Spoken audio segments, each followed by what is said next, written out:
Ladies and gentlemen, technology is indeed the backbone of the smart city. Witness the way of the future in a day filled with surprises, solutions, and innovation. Only here at Metfone Intelligent City 2019. Ladies and gentlemen, please turn your mobile phone off or into silent mode or vibration to avoid program interruption. Also, please avoid using flash in taking pictures once the program begins. The show will start at 9:30 a.m.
A synergy of smart technology in motion, progress and innovation, unbreakable connection, moving through the flow of futures and delivering tomorrow, today.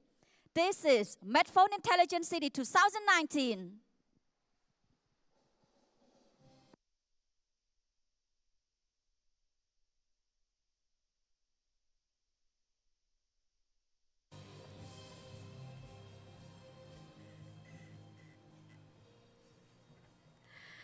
A pleasant morning, everyone, and I hope everyone have had a good breakfast. My name is DJ Nana, the host for today, and together we witness how the city in the future we integrate information and communication technology, and we will begin integral and managing the asset of resources for tomorrow efficiency only here at Metfone Intelligent City 2019.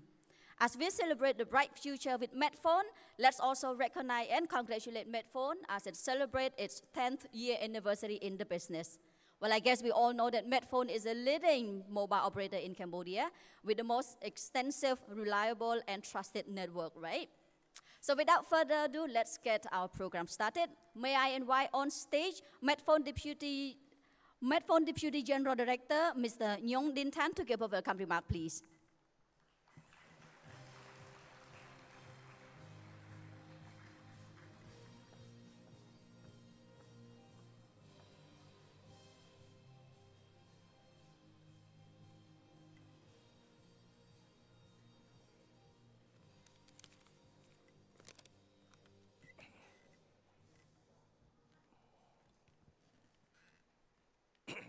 Dear His Excellency, Kanchan Mita, Secretary of State, Ministry of Port and Telecommunication, distinguished guests, speaker, ladies and gentlemen, on behalf of Viettel Cambodia, which is well known and the brand name are Metfone, it's my pleasure to welcome you all to the 2019 Metfone Intelligent Connect here today in Cambodia. I am very grateful to you for taking time off for your busy schedule to attend this seminar. I would like to also take this opportunity to express my sincere thanks to the organizer and in particular our honorable speaker. All of you have been working with us since the beginning of the planning stage, and you are still here today with all of us, even though you all are busy. We at the same time truly appreciate the dedication and presentation of all the enterprise, university, and various value eligible guests. As you know all, 2019 is an important year of Metfone as we celebrate our 10th-year anniversary. After 10 years, Metfone is standing among many challenges and opportunity as we are moving into the Industry 4.0 era. The main topic of the seminar is about digital transformation.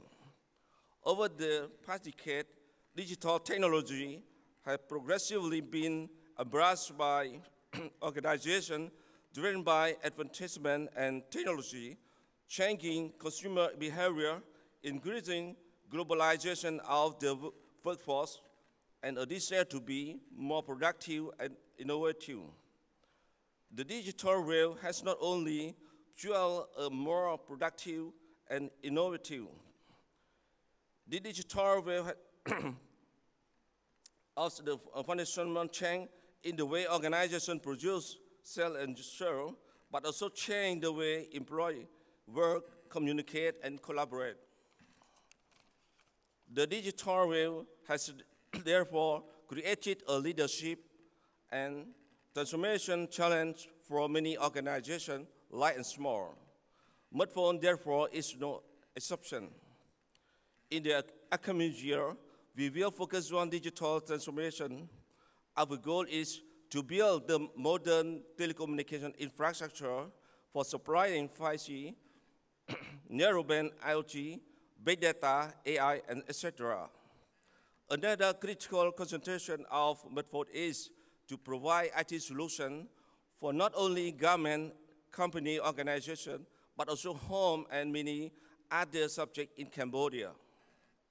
For our guests who are staying here, we would like to share with you our vision, then bring you a chance to discover how digital transformation will impact almost every aspect of our life, including entertainment, transportation, public services, industry, environment, sustainability, and of course, web and cloud connectivity. I hope that everyone would gain something in this seminar. I warmly appreciate and welcome you all again. Thank you so much.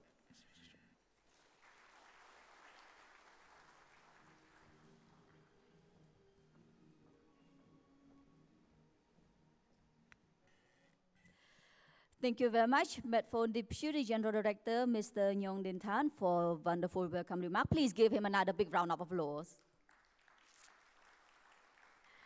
Ladies and gentlemen, Metfone will always be grateful for the strong partnership it has built with the government through the last years.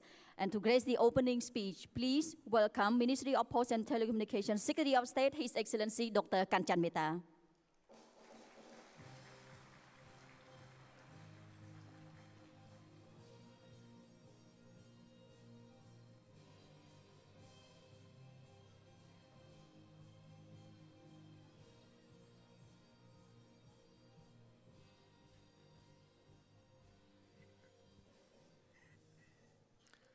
Good morning, everyone.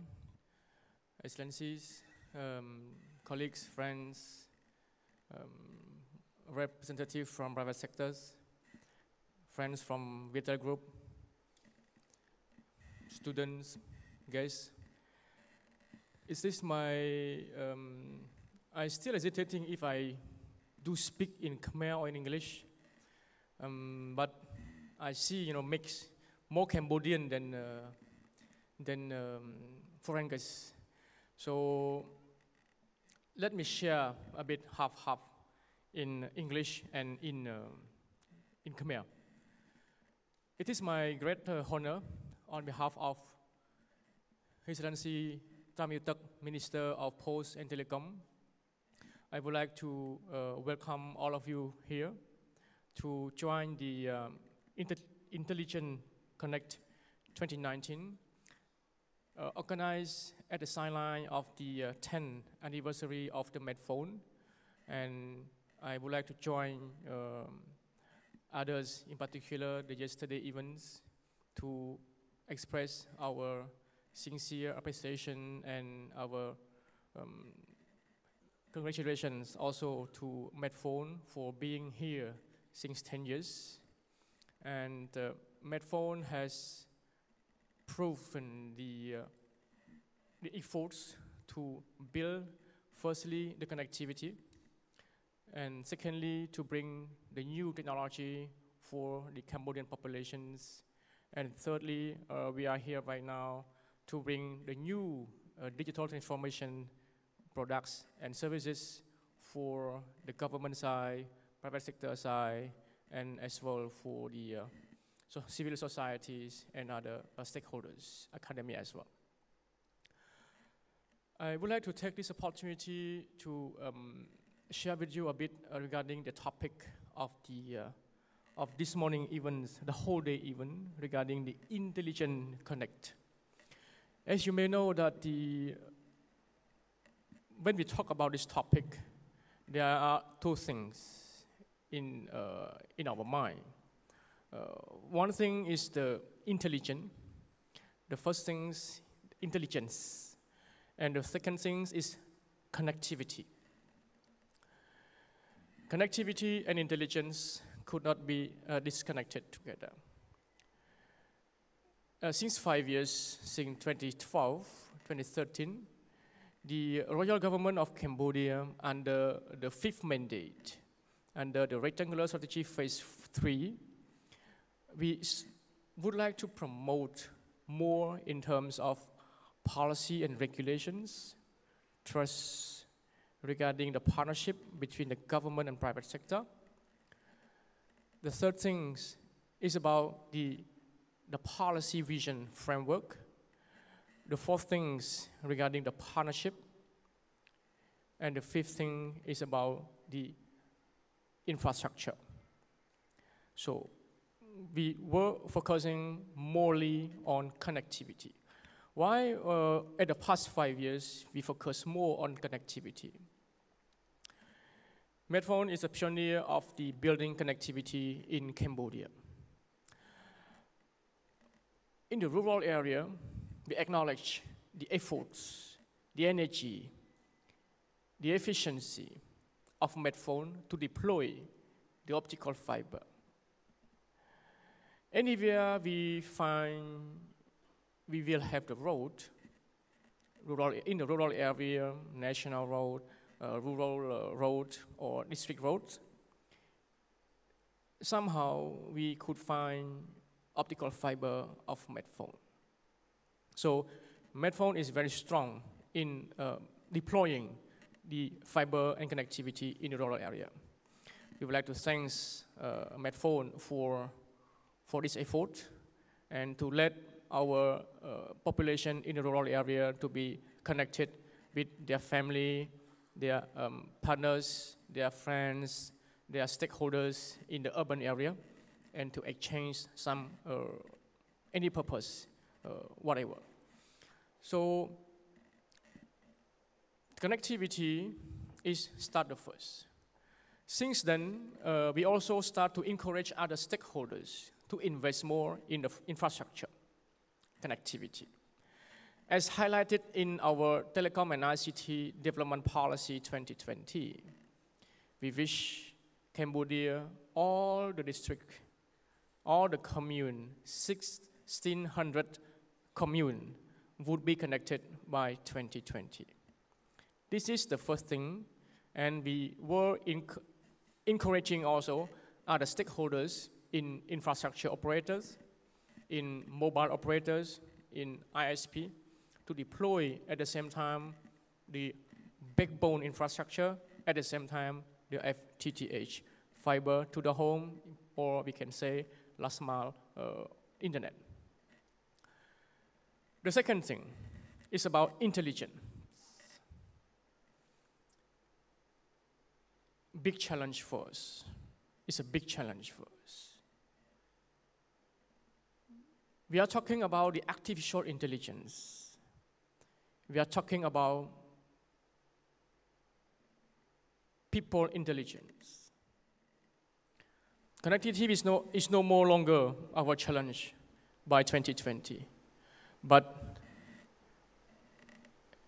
we may need more people. Digital skills, the students who have chosen the ICT as a major in university, the ICT at high school, or the ICT in college, the rate is still very low. Thank Metfone also to invest more in people. And in particular, we are working with Metfone right now on the smart schools. We are working with the Ministry of Education to deploy the smart school by providing the equipments, the tools, the infrastructure, digital infrastructure, and also the layer of contents. We may need more contents for our students. We may need more contents for them to be ready to choose the ICT technology or STEM as a part of their life. I want to take this opportunity to speak a bit in Khmer. But ខ្ញុំចង់បកស្រាយបន្តិចពាក់ព័ន្ធទៅនឹងដោយសារឃើញនិស្សិតយើងមកច្រើនហើយជឿជាក់ថានិស្សិតដែលគាត់មានវត្តមាននៅព្រឹកនេះអ្នកខ្លះគាត់ជ្រើសរើសខាងវិស័យ ICT អ្នកខ្លះគាត់ជ្រើសរើសវិស័យខាង business អ្នកណាខ្លះរើសខាងវិស័យ ICT គ្នាយើងអាចលើកដៃបានទេមកពីខាងណាដែរភាគច្រើនបើខាង Niptic មានទេ Niptic បាទ Niptic ខាង ITC មានម្នាក់ខាង URPP អត់មានទេចុះអ្នកផ្សេងទៀតខាងវិស័យ IC ខាង IT មកពីខាងណាដែរមាន Norton មានបាទមាន NUM ក៏មាន IT ដែរឥឡូវហ្នឹងអញ្ចឹងខ្ញុំគ្រាន់ចង់បញ្ជាក់ថាក្នុង policy របស់យើងចង់បន្ថែម rate បន្ថែមអត្រានៃនិស្សិតដែលជ្រើសរើសវិស័យ ICT ដល់ឆ្នាំ2020មានចំនួនប្រមាណ 15% ក៏ប៉ុន្តែយើងនៅសល់តែមួយឆ្នាំទៀតទេបច្ចុប្បន្ននេះយើងមានត្រឹមតែ 10% តែប៉ុណ្ណោះទេ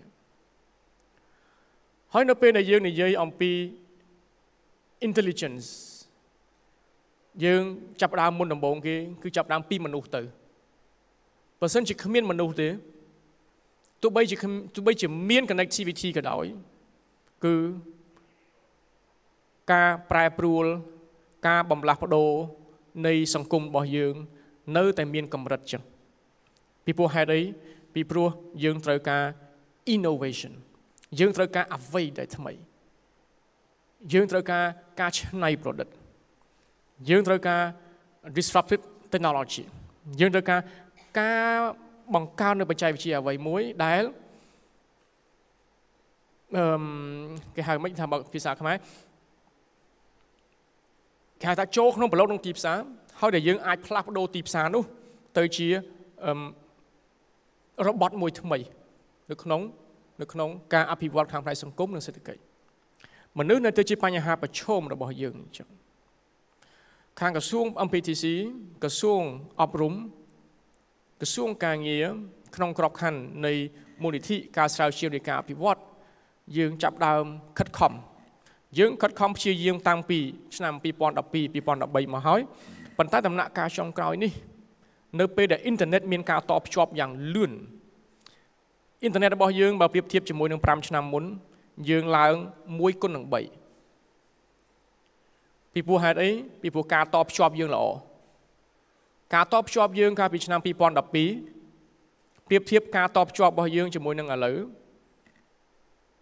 ខុសគ្នា1ជា3ក៏ប៉ុន្តែក្រសួងជាមួយនឹងក្រុមហ៊ុន Metfone នឹងបន្តជំរុញការតបភ្ជាប់បន្តទៀតជាមួយប្រតិបត្តិការផ្សេងទៀតក៏អញ្ចឹងដែរយើងជំរុញការធ្វើការជាមួយគ្នាដើម្បីជំរុញការតបភ្ជាប់បន្តទៀតការតបភ្ជាប់ងាយស្រួលទេប៉ុន្តែការបណ្ដុះបណ្ដាលមនុស្សវាគឺជាការពិបាកការតបភ្ជាប់ស្រួលទេប៉ុន្តែការជំរុញមនុស្សឲ្យមានគំនិតច្នៃប្រឌិតការជំរុញមនុស្សឲ្យមានភាពឆ្លៀសវៃការជំរុញមនុស្សឲ្យមាននវានុវត្តន៍គឺជាការពិបាក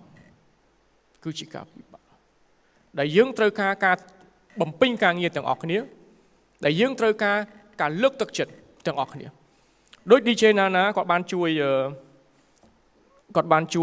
រៀបចំคลิปមួយដើម្បីផ្សព្វផ្សាយពាណិជ្ជកម្ម awareness raising ជាការបញ្ជ្រាបចំណេះដឹងថាសូមឲ្យនិស្សិតស្រីបាទពីព្រោះយើងរហងៃនេះអត់មាន balance ណារវាងនិស្សិតប្រុសនិងនិស្សិតស្រីមិនអញ្ចឹងទេនិស្សិតស្រីក៏អត់ចូលចិត្តរៀន IT ទេគាត់រៀនខាងផ្នែកធនាគារគាត់រៀនខាងផ្នែកគណនេយ្យគាត់រៀនខាងផ្នែកហិរញ្ញវត្ថុឬក៏រៀនខាងផ្នែកសេដ្ឋកិច្ចរៀនខាងផ្នែកគ្រប់គ្រងអញ្ចឹងប៉ុន្តែភាគច្រើនបុរសគាត់ជ្រើសរើសខាងវិស័យ ICT វិស័យ Telecom ឬក៏ STEM អញ្ចឹង DJ Nana ក៏បានជួយធ្វើជា clip មួយហើយលើសូថាឥឡូវ NIPTIC វិទ្យាស្ថានជាតិទូរគមនាគមន៍របស់ក្រសួងប្រៃសណីនិស្សិតស្រីដែលគាត់ជ្រើសរើសចូលសាលា NIPTIC ឥឡូវនេះមានរហូតដល់ 40% បាទចឹងនិស្សិតស្រីឥឡូវដែលចូលរួមនៅសាលាវិទ្យាស្ថានជាតិរបស់យើងមានរហូតដល់ 40% បើសិនជាប្រៀបធៀបជាមួយនឹងបណ្ដាឆ្នាំមុនចឹងមានន័យថាយើងព្យាយាមគ្រប់មធ្យោបាយយើងខិតខំនៅក្នុងការលើកទឹកចិត្តក្នុងការជំរុញឲ្យសិស្សដែលគាត់ទើបតែចប់វិទ្យាល័យជ្រើសរើសវិស័យ ICT ពីព្រោះ ICT គឺជាអនាគតនៃអន្តរវិស័យផ្សេងទៀតអត់មានអ្វីដែលគ្មានការតាក់ទងជាមួយនឹង digital connectivity នោះទេយើងមើលនឹងក្រៅឃើញហើយនឹងក្រៅមាន smart agriculture smart farm យើងមាន smart city យើងមាន public safety public transportation smart energy e-education ទាំងអស់ហ្នឹងបានដោយសារអីទាំងអស់ហ្នឹងបានដោយសារ digital connectivity គ្មាន digital connectivity អត់មាន intelligence យើងរត់អត់ទាន់គេទេយើងប្រកួតប្រជែងអត់ទាន់គេទេយើងជាសមាជិកមួយរបស់អាស៊ានប្រជាជនវ័យក្មេងរបស់យើងមានលក្ខណៈច្រើនហើយបើសិនជាយើងមិននាំគ្នានៅក្នុងការជំរុញវិស័យនេះ matchmaking គ្នារវាងអ្នក ICT និងអ្នករៀនខាង business អ្នក ICT ជាមួយនឹងអ្នកខាង finance អ្នក ICT ជាមួយនឹងខាង economist ឥឡូវទៅជាអីទៅជា fintech financial technology digital economy industry 4.0 revolution ទាំងអស់នឹងបានដោយសារទាំងអស់នឹងបានដោយសារ digital connectivity ក៏ប៉ុន្តែមនុស្សនៅតែជាចំណុចកណ្ដាលនៃការរុញការអភិវឌ្ឍចំណែកធំនៅក្នុងវិស័យក៏ដូចជានៅក្នុងសង្គមនិងសេដ្ឋកិច្ចដើម្បីឲ្យមានការរីកចម្រើនទៅមុខផងដែរអត់ទាន់គិតទេ smart ច្រើនអីមួយទៀត cyber security ឃើញទេ digital connectivity bring more space for hackers right បើសិនជាអត់មាន connectivity អត់មានអ្នក hack យើងទេបើទាំងអស់គ្នាម្នាក់មាន Facebook អាហ្នឹងគេ hack ហើយបើសិនជាយើងមិនមានចំណេះដឹងខាងភាពការប្រុងប្រយ័ត្នទៅលើអីទៅលើការប្រើប្រាស់ទៅលើ account Facebook របស់ខ្លួន web page របស់ corporate របស់ government របស់ខាង academia មួយចំនួនក៏ទទួលបានការ hack ច្រើនដែរដែលហើយ digital connectivity យើងមានការកើនឡើងការប្រើប្រាស់ internet របស់យើងមានការកើនឡើងខ្ញុំអត់និយាយអំពីអ្នកប្រើប្រាស់ internet ទេខ្ញុំនិយាយអំពីការភ្ជាប់សេវា internet បាទ the internet penetration របស់យើងឥឡូវ about 75% 75% the internet penetration 2020 is about 85%. 2022 or 2023, the whole country will be covered by the internet 4G by 2023. 5G, 4G first.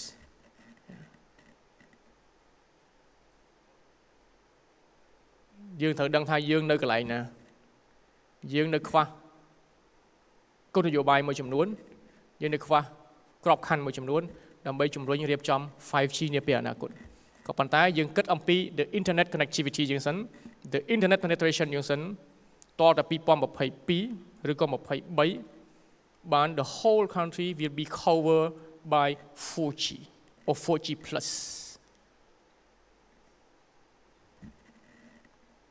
ហើយបានយ៉ាង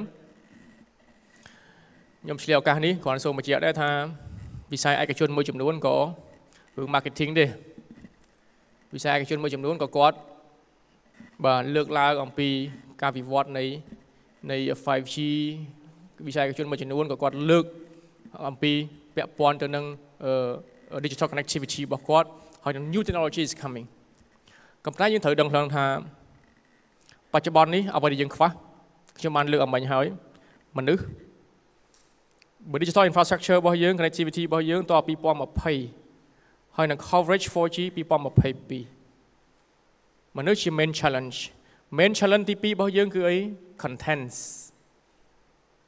អត់សូវសម្បូរទេ contents របស់យើង content របស់យើងហងៃនេះច្រឡងពីគេមកទេភាគច្រើនបាទ produce local contents នៅខ្វះនៅឡើយទី3គឺរឿងអីរឿង innovation ជាមួយនឹង creativity ទី4គឺយើងខ្វះអី entrepreneurship ដើម្បីជំរុញឲ្យអ្នកដែលមាន innovation និង creativity grow up ទី5គឺអីគឺ linkage រវាង tech startup ជាមួយនឹងសហគ្រាស micro ធុនតូចនិងមធ្យមទាំងអស់នឹង5ចំណុចហ្នឹងយើងនឹង address នៅក្នុងយុទ្ធសាស្ត្រចក្រកោណដំណាក់កាលទី4អញ្ចឹងក្នុងរយៈពេល5ឆ្នាំហ្នឹងយើងនឹងដោះស្រាយបញ្ហាប្រឈមនេះទាំងអស់គ្នាក្រសួងប្រៃសណីយ៍តែឯងដោះស្រាយមិនបាននោះទេយើងត្រូវការ operator ដូចជា Metfone ត្រូវការគាត់ជួយបន្ថែមទៀត operator ផ្សេងទៀតក៏អញ្ចឹងដែរយើងត្រូវការគាត់ជួយបន្ថែមទៀតក្រៅពីនេះមានអី university ក៏ដើរតួនាទីសំខាន់ផងដែរក្នុងការ address challenge រឿង people ក្រសួងឧស្សាហកម្មនិងសិប្បកម្មធ្វើការមួយគាត់ដើម្បីជំរុញទៅលើរឿងអីរឿង MSME ជាមួយនឹង tech startup ដែលយើងកំពុងនឹងបាននឹងកំពុងធ្វើអញ្ចឹងទាំងអស់នេះយើងធ្វើការបន្តជាមួយនឹងក្រសួងអប់រំក្រសួងការងារក្រសួងរ៉ាយវត្ថុរឿង entrepreneurship ក្នុងការជំរុញធ្វើម៉េច ecosystem របស់យើងក្នុងរយៈពេល5ឆ្នាំនេះយើងឈានដល់ការសម្រេចបាននៃ intelligent connectivity បាទអញ្ចឹងខ្ញុំសូមជប់តាមនេះ and I would like to thank one more time Metfone for inviting me to be part of this event to deliver the opening speech for the Intelligent Connect 2019.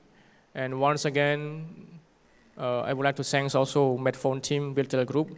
Long time, since the beginning, you have shown the efforts, your energy, your time to be closely working with us, and also to make telecom industry in Cambodia more successful.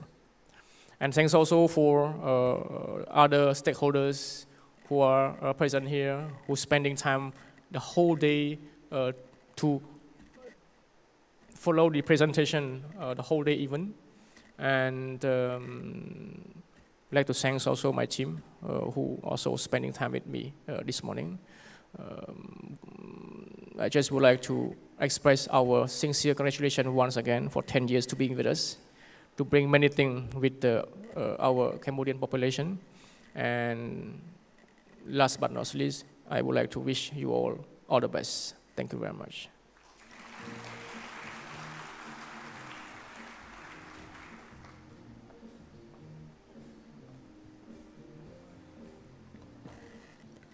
Well, on behalf of everyone, thank you very much, Ministry of Posts and Telecommunications, Secretary of State, His Excellency Dr. Kanchameta. Please give him another big round of applause.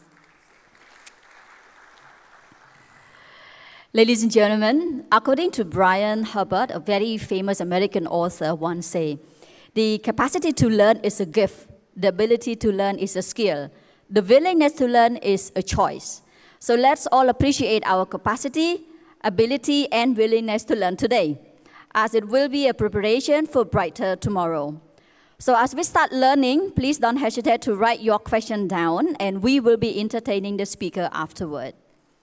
Cambodia has become a favorite area for branded product in the past, with consumer embracing the brand and what it represents. However, with the speed of technology development, user interaction with the brand has quickly changing. It's time to learn and explore the latest technology to maintain brand relevance in Cambodia. So please welcome Managing Director of InFocus Mekong, Mr. Ralph Mettes.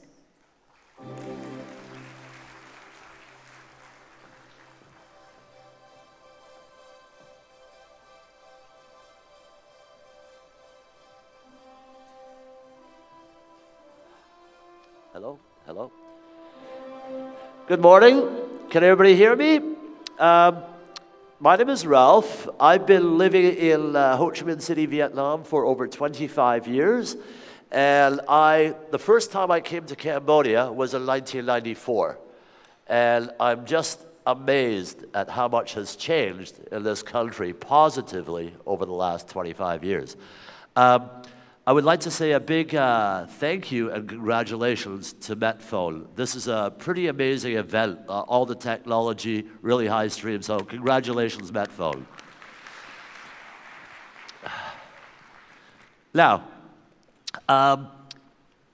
what I'm going to show you today is how media is changing, how brands interact. And I'm going to use Cambodian information as well as Vietnam information to show you what the future holds. Realistically, if we take a look at this chart here, you can see population, internet penetration, smartphone penetration, Facebook accounts, advertising spend. Now, just to let you know, 3 years ago, in Vietnam, smartphone penetration was only about 33%, okay? I see Cambodia leapfrogging that. So I think in the next 3 years, as the Vice Minister said, your smartphone penetration is going to be around 80–85%. Now, that has huge implications. And the reason for that is when people have smartphones, guess what? They start watching their TV less often. They start streaming information. They start streaming television programs, yeah? And this is exactly what's happened in Vietnam. So what I predict is that Cambodia is going to follow suit to Vietnam very quickly. Now, we're also talking about the growth of advertising. And if you look here, basically, the average Cambodian spends $9 a year on advertising. The average Vietnamese spends $18 a year on advertising. Now, when we started measuring advertising in Vietnam in 2000, the market was $350 million. Today it's $1.7 billion. That's a 600% growth, or 33% every year. So if you look at this number here, the 150 million, that will probably double in the next 3 to 4 years. But what's important is where that media is being spent to drive brands. Now, if we look here, this shows how advertising spend has grown in Vietnam. And you can see, very similar to Cambodia, very heavy on TV. But you start to see that internet is really starting to take advantage, or digital is taking advantage of growth. If we look at the same number for Cambodia, you see that internet is still very, very small. And this will change. Now, how many of you actually work for a company that is the brand? Anybody? Who works for a brand? Come on, put your hands up, don't be shy. Anybody from Metfone works for a brand, right? Now, you have to advertise that brand, okay? And what you're gonna see is you're gonna see a change moving away from TV to digital advertising. In Vietnam today, print is almost dead, all right? People stop reading the newspaper, they go online to read the newspaper, okay? And this is going to happen in Cambodia as well. So if you take a look at that spend, that's going to decline heavily, okay? Same with outdoor will decline heavily. Because outdoor, you have to drive by to see it. A newspaper, you have to buy to look at it. For internet, open your phone, select what you want, when you want, and you can see it. So we're going to see a major shift of where brands advertise, and it's going to digital, okay? Now, if we look at total media consumption, this means how do consumers use media, all right? And we can see right now in Cambodia, 60% is TV, 35% is other, and only 5% is internet. You look at Vietnam, already 43%. So almost half of consumption is on the internet. This will happen in Cambodia. This is going to be a major shift. Now, I believe right now smartphone penetration was like 33, 39%. Imagine, as the Vice Minister said, in 2 years, it's going to be 85%, which means this is going to change drastically. So you have to be ready for that. Everybody needs to have a website that is smartphone friendly. Everybody needs to advertise on the internet because this is where people, consumers go. Now, there's a major disconnect in terms of marketing, okay? And that's the following. So I'm just showing Vietnam numbers here, okay? But you see media spend is 75% TV, only 10% growth, and 51% consumption. If you take a look for internet, only 17% spend, but growth rate is 33% and consumption 43%. Why is this? Because if you have that many people watching, why are we not spending that much? So, why? Why is this happening? Look, many people in the room here grew up with TV, and you're comfortable with TV. You understand how TV works, okay? But typically, older people like myself, we don't like change.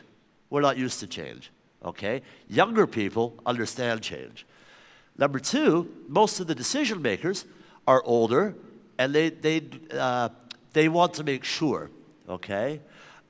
Also, certain categories work much better on TV.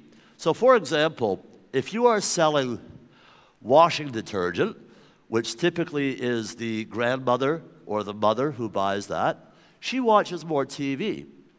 If you are selling cars, if you are selling motorcycles, if you're selling beer, a lot of those people are already online, right? And that's where you need to advertise, okay? And the other thing is, right now, you can measure how many people you reach when you reach them on TV. But right now, in Cambodia, nobody is measuring digital.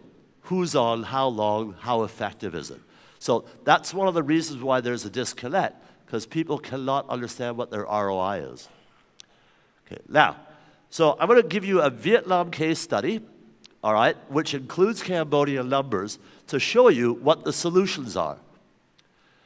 So number one, understand the facts, okay? For example, in Vietnam, the market research industry is worth about $90 million, okay? In Cambodia, it's worth about $8 million, all right? In other words, people are not researching enough to understand what the facts are. So number one, you need to understand what is actually happening in your country to make better decisions, okay? Number two, understand the interests of your community, of your online citizens. So, you know, if we take a look at top website searches, top Google searches, you need to know this. Because once you know this, you know where to place your advertising, okay? Solution number three, understand what devices people are using. Now, this is quite typical, and you'll see right now Cambodia is very high on laptop PC penetration and still quite low on smartphone. In the next 3 years, I guarantee you, this number will be higher. Why? A smartphone is much cheaper than a laptop. You can buy a smartphone for $100 today, okay? A laptop PC costs much more. Number two, how many people here have smartphones? Only? Come on. How many people have smartphones? I'm going to check. What's the first thing you do in the morning when you wake up? Right? You either press your alarm off or you text. What's the last thing you do before you go to sleep? Right? In Vietnam, the average person spends 4 hours a day on their smartphone. So, why not advertise, why not communicate where people are spending their time on this? You see, in Vietnam, TV viewership is going down. You can watch TV right here. My wife is Vietnamese, all right? And she watches Cao Lung, which is like a soap opera, Vietnamese soap opera. But then she's on her smartphone doing other things at the same time, okay? So, you're going to see this change drastically, and you have to be ready for it.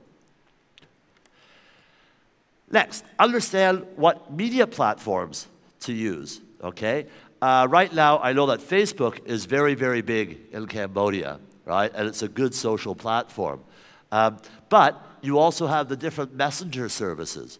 So you need to understand where your consumers are on these platforms, okay? Number five, understand the changes, and this is critical. How many people here have a Facebook account? A lot, right? How many people use it every day? Okay, not bad. All right. Now, Vietnam the same, except, for example, what we see today, all right? So what we're seeing is we're seeing a decline in all the major platforms. So for example, you know, you see TV is down, watching YouTube is down, surfing the internet is down. Why? It's being replaced. Oops.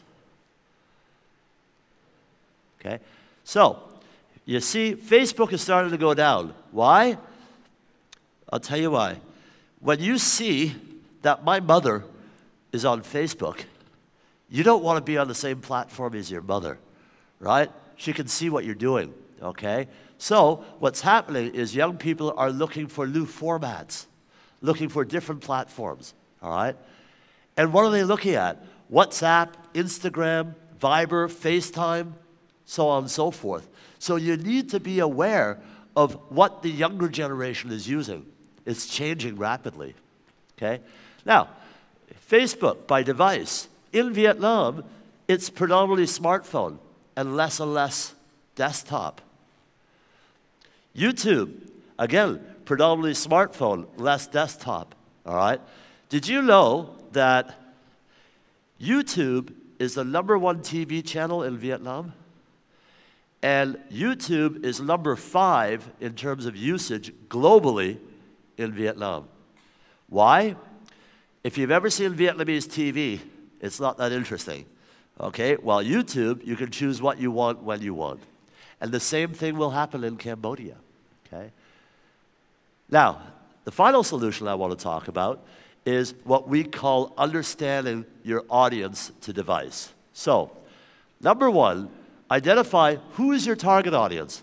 If you're a beer manufacturer, obviously it's men, right? If you're a fashion brand, obviously it's women, okay? So we start there. Then we need to understand, for those men who drink beer, which channels do they prefer to view? So is it online, is it TV, is it whatever, all right? And then from that, every category is different. So for which media is most like for which category? So say, for example, cars are very expensive, right? So for a car, you do a lot of research. First, you go online, you check the price, you check this, you check that. Then you go into the showroom, you check this, you check that. If you're buying shampoo, you take 30 seconds at the supermarket and go, okay. So each product, each brand, has a very different interaction with consumers. All right? Now, the final thing I want to talk about is what I call measuring success, okay? And right now, Kantar Media provides you with audience measurement for TV, but nobody yet does digital measurement, okay? Now, we made a partnership in last year with a company called Metfone, all right?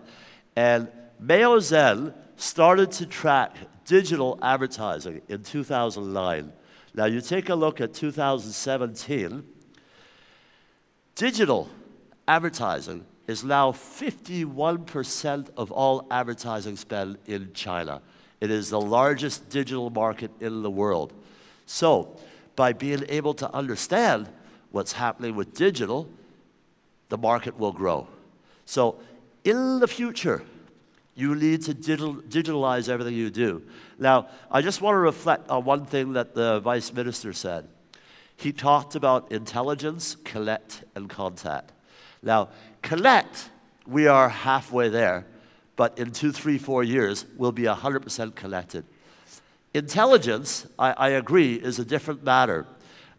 In Vietnam, the single fastest growing study program is ICT. The number of students studying ITC is huge because they understand how quickly the economy is changing. And then finally, on content. You can have all the connectivity that you want, but if you have garbage content, uninteresting content, then people are not going to use your service. So the point is, the next step for Cambodia is really to provide good, interesting, relevant content for your consumer base, because that will really take off and grow the economy, okay? So, what we provide is we provide the measurement for digital. And how do we do that? Very simply. We're able to tell you the reach and frequency, how many people see, how often, and who they are. So we understand whether your advertising worked.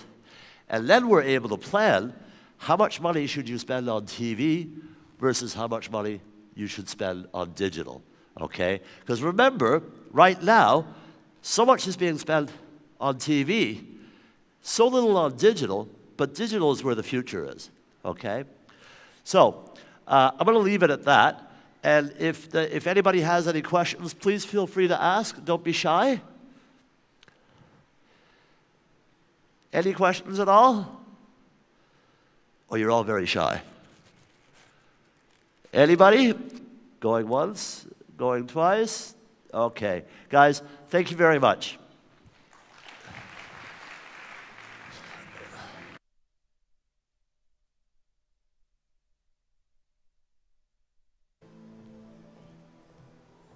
Well, thank you very much, Sir Ra, for your wonderful presentation. We do still have a little bit of time if you want to ask questions. Don't be shy.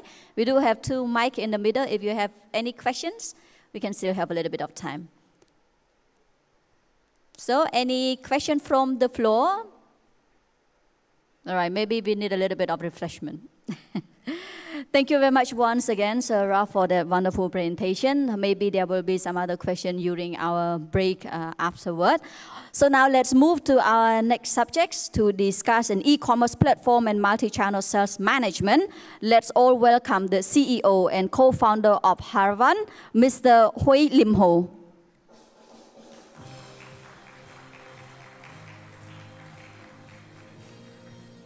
Mọi người ở đây có vẻ như là dân IT chứ không phải là dân marketing như mà. Thank you.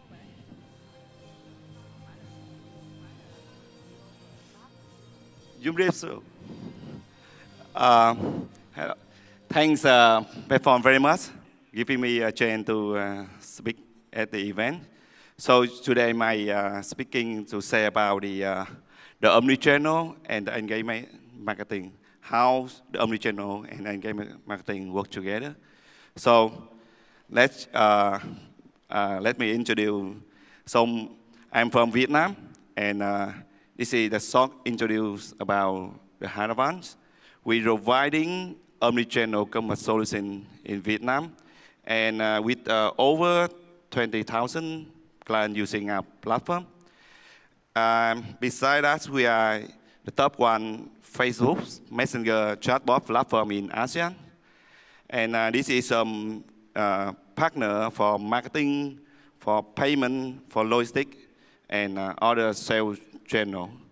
So this is a quick introduction about the Haravan. And we already 5 years, and we still be a tech startup company with the missions make commerce better. So this is some top brands, popular brand in Vietnam is our clients. Okay, so today my speaking will very focus on the commerce, or we can say the retail. So how the digital transform in commerce. So we, in the left side, I will speaking, sharing about the omnichannel, about the shopper, about the touch point for the shopper. In the right side, it's about the engagement marketing. How can we get the buyer back with your brand? How to maximize the customer lifetime values. So first, I would like to talk about what is the omnichannel commerce. So let's have a look in the single channel, the multi-channel, the omni-channel. The single channel, we can see it's very general in Cambodia or in Vietnam. We can say we can go to the store to buy something. So it's very common for the shopper. So in the multi-channel, we can see a shopper or the buyer, they can buy in the store, or they can go to the Facebook to add something, or to make the purchase, or they can go to the website, or even make the purchase on the mobile. So, but we can see in the omnichannel, the difference is the shopper, the experience of the shopper for the touch point, the sales channel. We can see like how the brand provide the shopper a unified experience across multiple channels, across online and the offline. So that's, we give the shopper a best experience for purchasing. So let's take a look in Vietnam.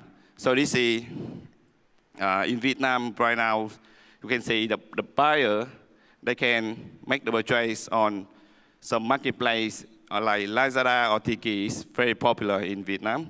Or they can make the purchase, can add something or buy something on the Facebook, on the Messenger, or in the Zalo, another platform very similar to Messenger or WeChat.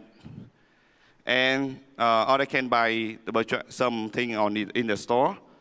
And how can we, so this is the seller, the buyer, the touch point of the buyer, they very popular in Vietnam. They can have a look in the website, go to the store to buy, or back to the store, back to the website to check for the price, which brand, which store will provide the lower price.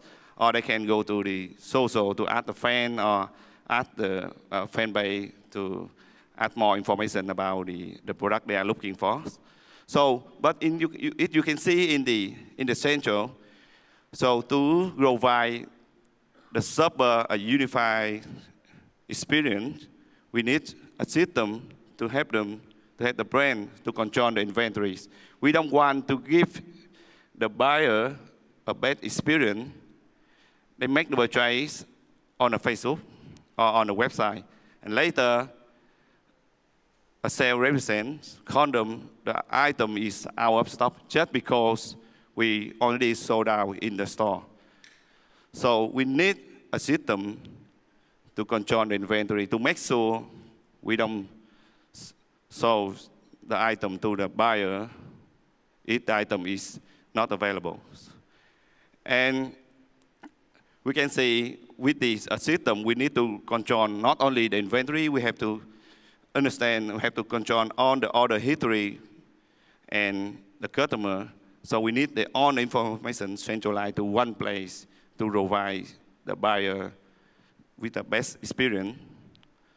So let's see in the left side, we can see with the omnichannel, we can see, we can have the omnichannel data. We have all the information of the buyer. We can see where they are. We know where is either the good person, or we can see who they are. We can understand about the consumer behavior. We also know where the goods are the best roving or the best area for some weak product is the best sell for some area. So with the data, so how can we get the consumer back? How can we maximize the customer lifetime value based on the omnichannel data? So let's have a look on the customer engagement marketing. How can we get the customer back with the way brand to engage with the buyer? So this is one of the application, or one of the apps very popular in Vietnam. So the first one is about the food deliveries. The second is about the Grab, is also happen in Cambodia. And the last one is about the coffee trends. So in this picture, I want to show just about, let people to see how it's happened in Vietnam. So in Vietnam, most of the user, they have one of the application. So this is the way how the brand, they get the buyer back. If they have some promotion or it's some special offer, so now the Grab or the coffee house, they make very, very good in the way to engage with the buyer, with their user. So let's look at an example. So what makes engagement marketing effective? We need to send the content with the right time, right content, or the right person. So let's have a look in the sample for the promotion. So they send a message at the right time. We can see it's 11:30 a.m. So this is the time. This is for the lunch time. With the time after the lunch, we need to ring something. So the brand, they already appear on the buyer before they have the demand. So when the time they have the demand, this brand already in their minds.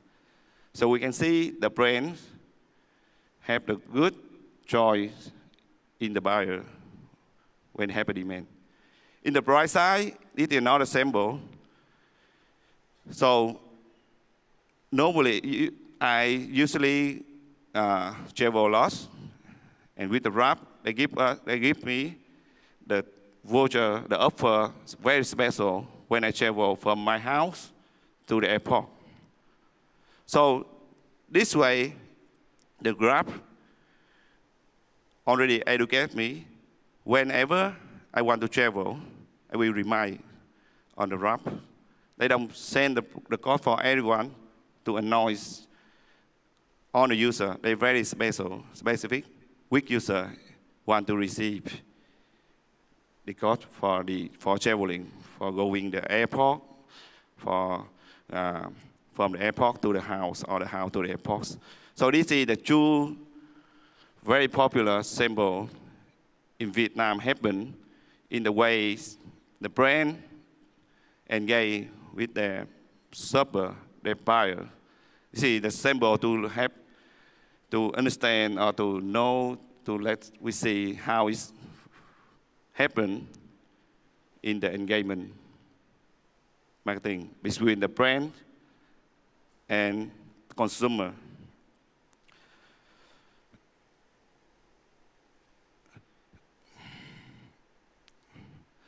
So to own the power of the engagement is not easy. We have to invest in the technology. We have to invest a lot of efforts on the technology to help the application to engage, or we can say to have a channel to engage between the brand and the buyer. But the technology is just the first investment. But the second investment, you have to think about how to acquire the buyer or the user to install the app. We need to spend the marketing, or you have to spend the fee for this. But the last one is the most important, how to keep the user, how to keep the user still using the app. Otherwise, they will just, after install, the first time, it will give them the voucher to install the app, some special, and then later they will remove it. It looks like we spend the budget for nothing. So this is we can see it's very not easy, and how the small business or how the brand can I own the power of the engagement marketing. Let me go to the next slide we can see. So in Vietnam, most of the shopper, they already have the messenger or they have the Zalo account on the phone. So we already see how the consumer buyer behavior, they are changing. On the time, they want to buy something. On the time, they spend time just on the phone. So most of the shopper, they already have the messenger and the Zalo. So this is the app.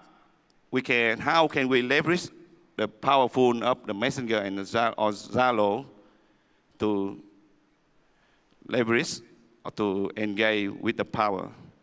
We can see in Vietnam, this is some information in Vietnam, and most of the buyer or the user, they spend over 25 hours weekly. So let's see how can we leverage the messenger and the Zalo for the engagement marketing without building the apps, without spend a lot of money to just acquire the user or just ask the user to install the app or build a channel. So let's have a look. So because in Cambodia, the Facebook Messenger is very popular. That's why I want to focus on the Facebook Messenger.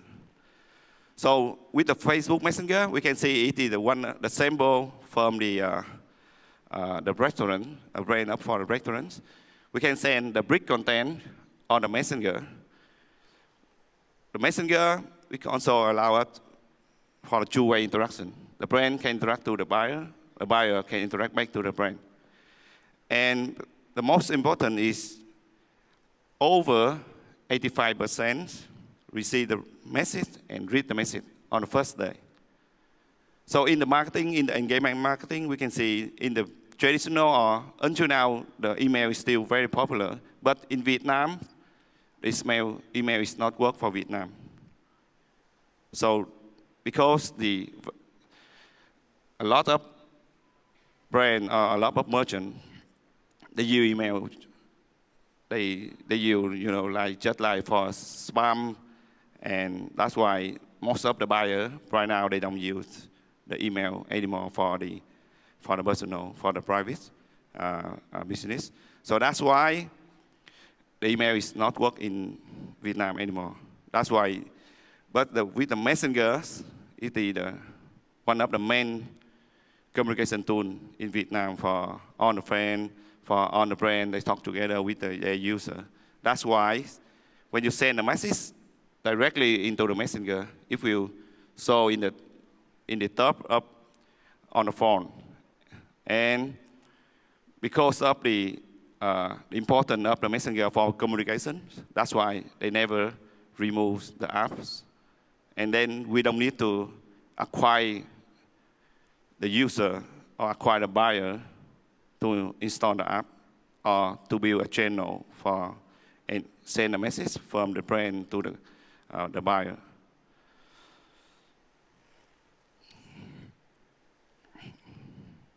So this is one of the brand, one of the sample. They use the messenger or the Zalo for just send the message to their buyer, to their shopper, when they have some special promotion, when they have some special event or some brand, they have, like Vinamilk, they know some special event happen, like for the football in Vietnam in the last few months, and they send some message just for engage the brand with the buyer.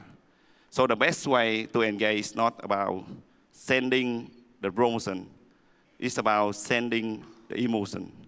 Some special occasion, we send something to engage the buyer, to let the buyer, they already know about the brand, and then the brands will be the best choice when they have the demand. And with engagement marketing, we can active boost the demand to the buyer. We don't wait the buyer when they have the demand. The brands is not now is active to communicate with the buyer. But the brand is not either the time now. If we just waiting for the buyer, we will lose the buyer because some brand, other brand, they already generated the demand to the buyer. So basically, you can see for the fashion, most of the shopper, they will buy some item, some product with a good promotion before they have the demand. It happened very popular, especially for the fashion.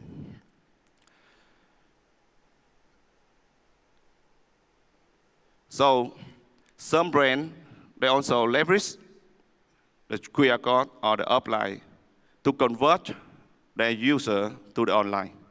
So let's have a look in the in this event or in the coffee shop or some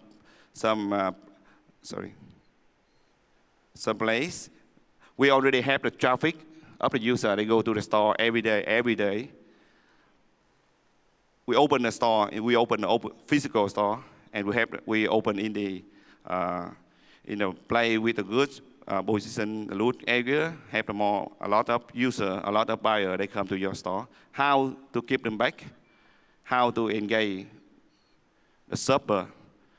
So to leverage the QR code, to leverage the messenger is the best way to give them some special offer, like scan the QR code to become a membership, or get the offer of 5% to make an order, and then we can have a way to communicate with the buyer, have a way to broadcast, to send message back to the server. So the QR code, not in the China, or we can see it's very popular for the payment. Now we have to think about how to leverage the QR code to engage with the buyer, not only for the payment.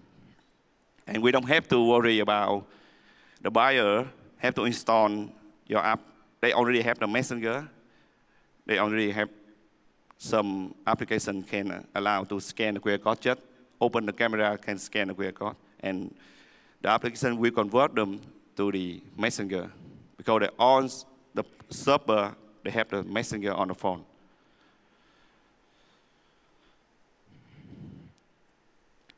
So let's moving to how can we combine the omnichannel and the engagement marketing to maximize the customer lifetime value.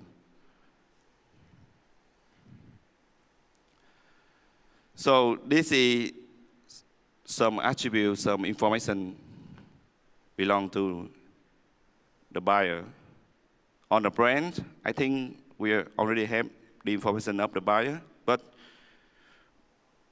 how can we send the message, send the content with the right time, the right person? How can we do that? Let's go to the next, we can see. So this is one of the sample. Most of the solution for the engagement, they will provide a way how can we to allow the brand can segment the buyer. So let's say this is one of the sample. They segment the buyer. They haven't come back for segment. So normally we have this data, but how can we? It with the messenger, with engagement, we can leverage and segment the data to send them some message chat, some message to your brand will appear to the server and give them some special offer to get them back. So another sample is about, let's say the customer, they already bought $400 to $490. Just send them some message to upsell, to ask them to buy more, to become a VIP customer, to have a special offer. So this is the two sample. You can see we have, with the system, it allows the brand can get the customer back via messenger channel. Or the system have the brand can upsell, can maximize the customer lifetime value. Of course, we have to build the good content, the best content, so relevant to the server, to the buyer. Another sample is very common. Let's say, how can we send the message in the day, the birthday of the buyer? So normally, some system allow the brand can send some message when the server on the birthday. So, but with the engagement or with the strategy here, we have to think how we should send to them, like before 3 days or before the 5 days, to the brand to appear before they have the demand or before they already make the decision to go somewhere for the party in their birthday. So why don't the brand just send to them before 5 or before a week to appear in the list of the option for the buyer? They will make the decision. And on the birthday, especially in the 8th 8:30 a.m., we just send a message to happy birthday to the buyer, to the shopper. And then we can see in the bright side, in the messenger, oh, they see something is very nice from the brands, and they still see back, oh, this is the way I can make an order, or I can contact to the brand to book for the party. So this is very common in one of the trades for the demand of the customer in the right time. Before they have the demand, the brand should be appear in the shopper mind before they have the demand. So this is the sample, very common. And with the engagement marketing with the omnichannel, we can see in the left side, one of the very traditional is still there, but the buyer, they know your some special event, they know your promotion. If they don't go to your store, they don't know that. How can we send them the message when we have some event, some special promotion? We can send them by location. We know the buyer where they are.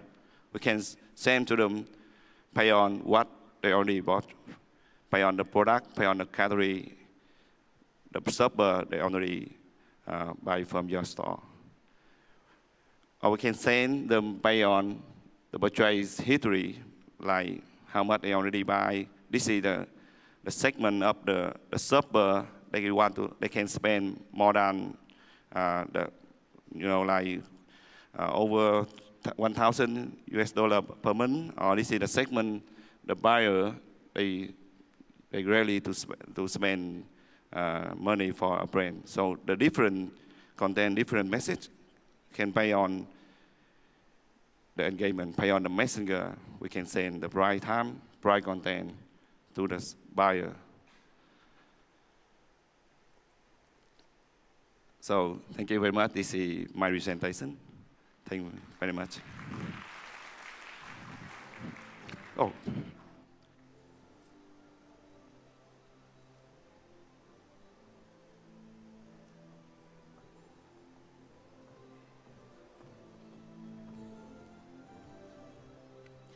Thank you very much for wonderful presenter for enlightening us with another new information and excited us all with technologies and everything that we can use from it.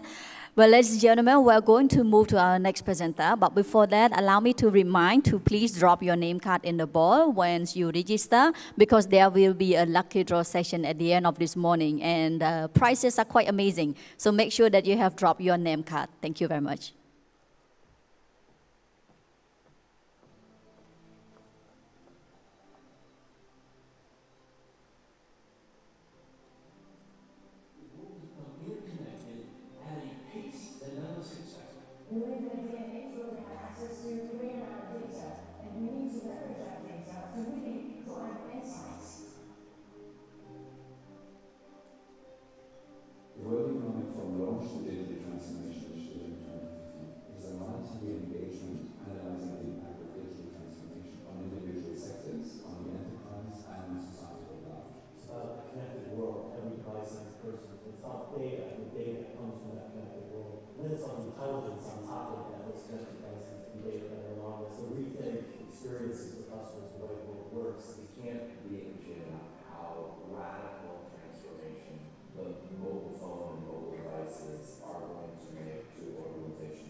I got to stretch.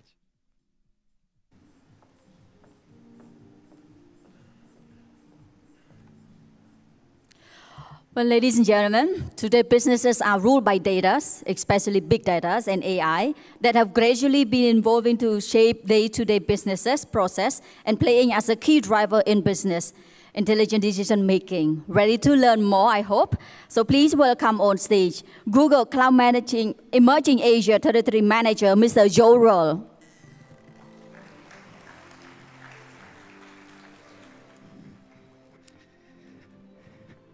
Great. Well, thank you, everybody. Thank you very much to Metfone for organizing and for inviting Google here today.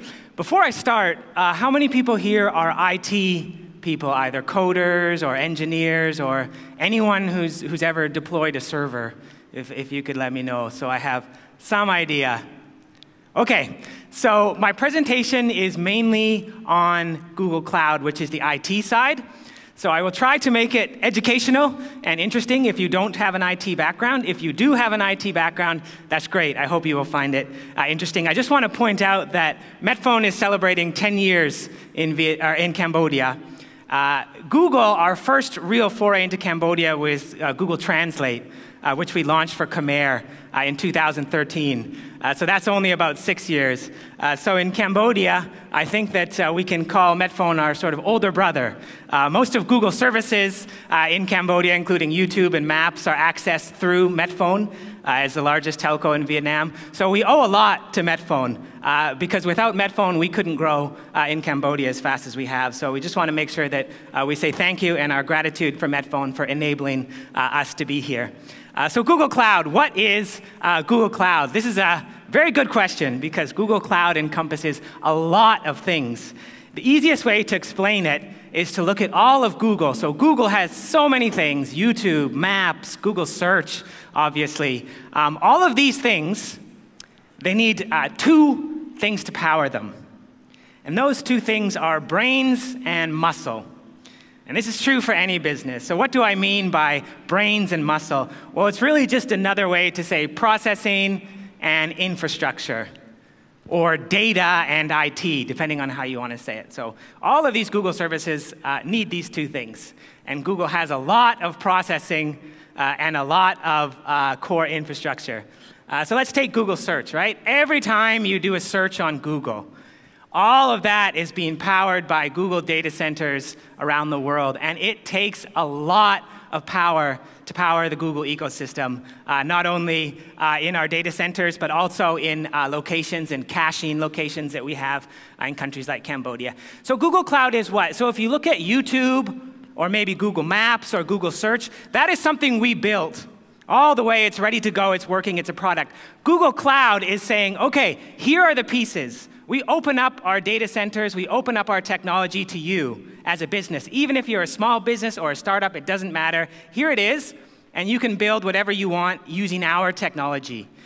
So this is a little bit new for Google. Google Cloud came to the cloud scene a little bit later than some other players, but we're very confident that the infrastructure we developed running our products like YouTube and Maps is a really great chance for small businesses, large businesses, even startups to make use of. A few things today and then some examples. One is if you're a business and you want to modernize your infrastructure, how do you do that? So a lot of times we talk about big data and AI and cameras and all that. But if we don't have our basic infrastructure, just the basic servers that are running our business, if we don't have that modernized, it's very hard to go to the next step. So sometimes AI is actually the last step after a period of modernization. So we'll talk a little bit about that. The next one we'll talk about is application innovation.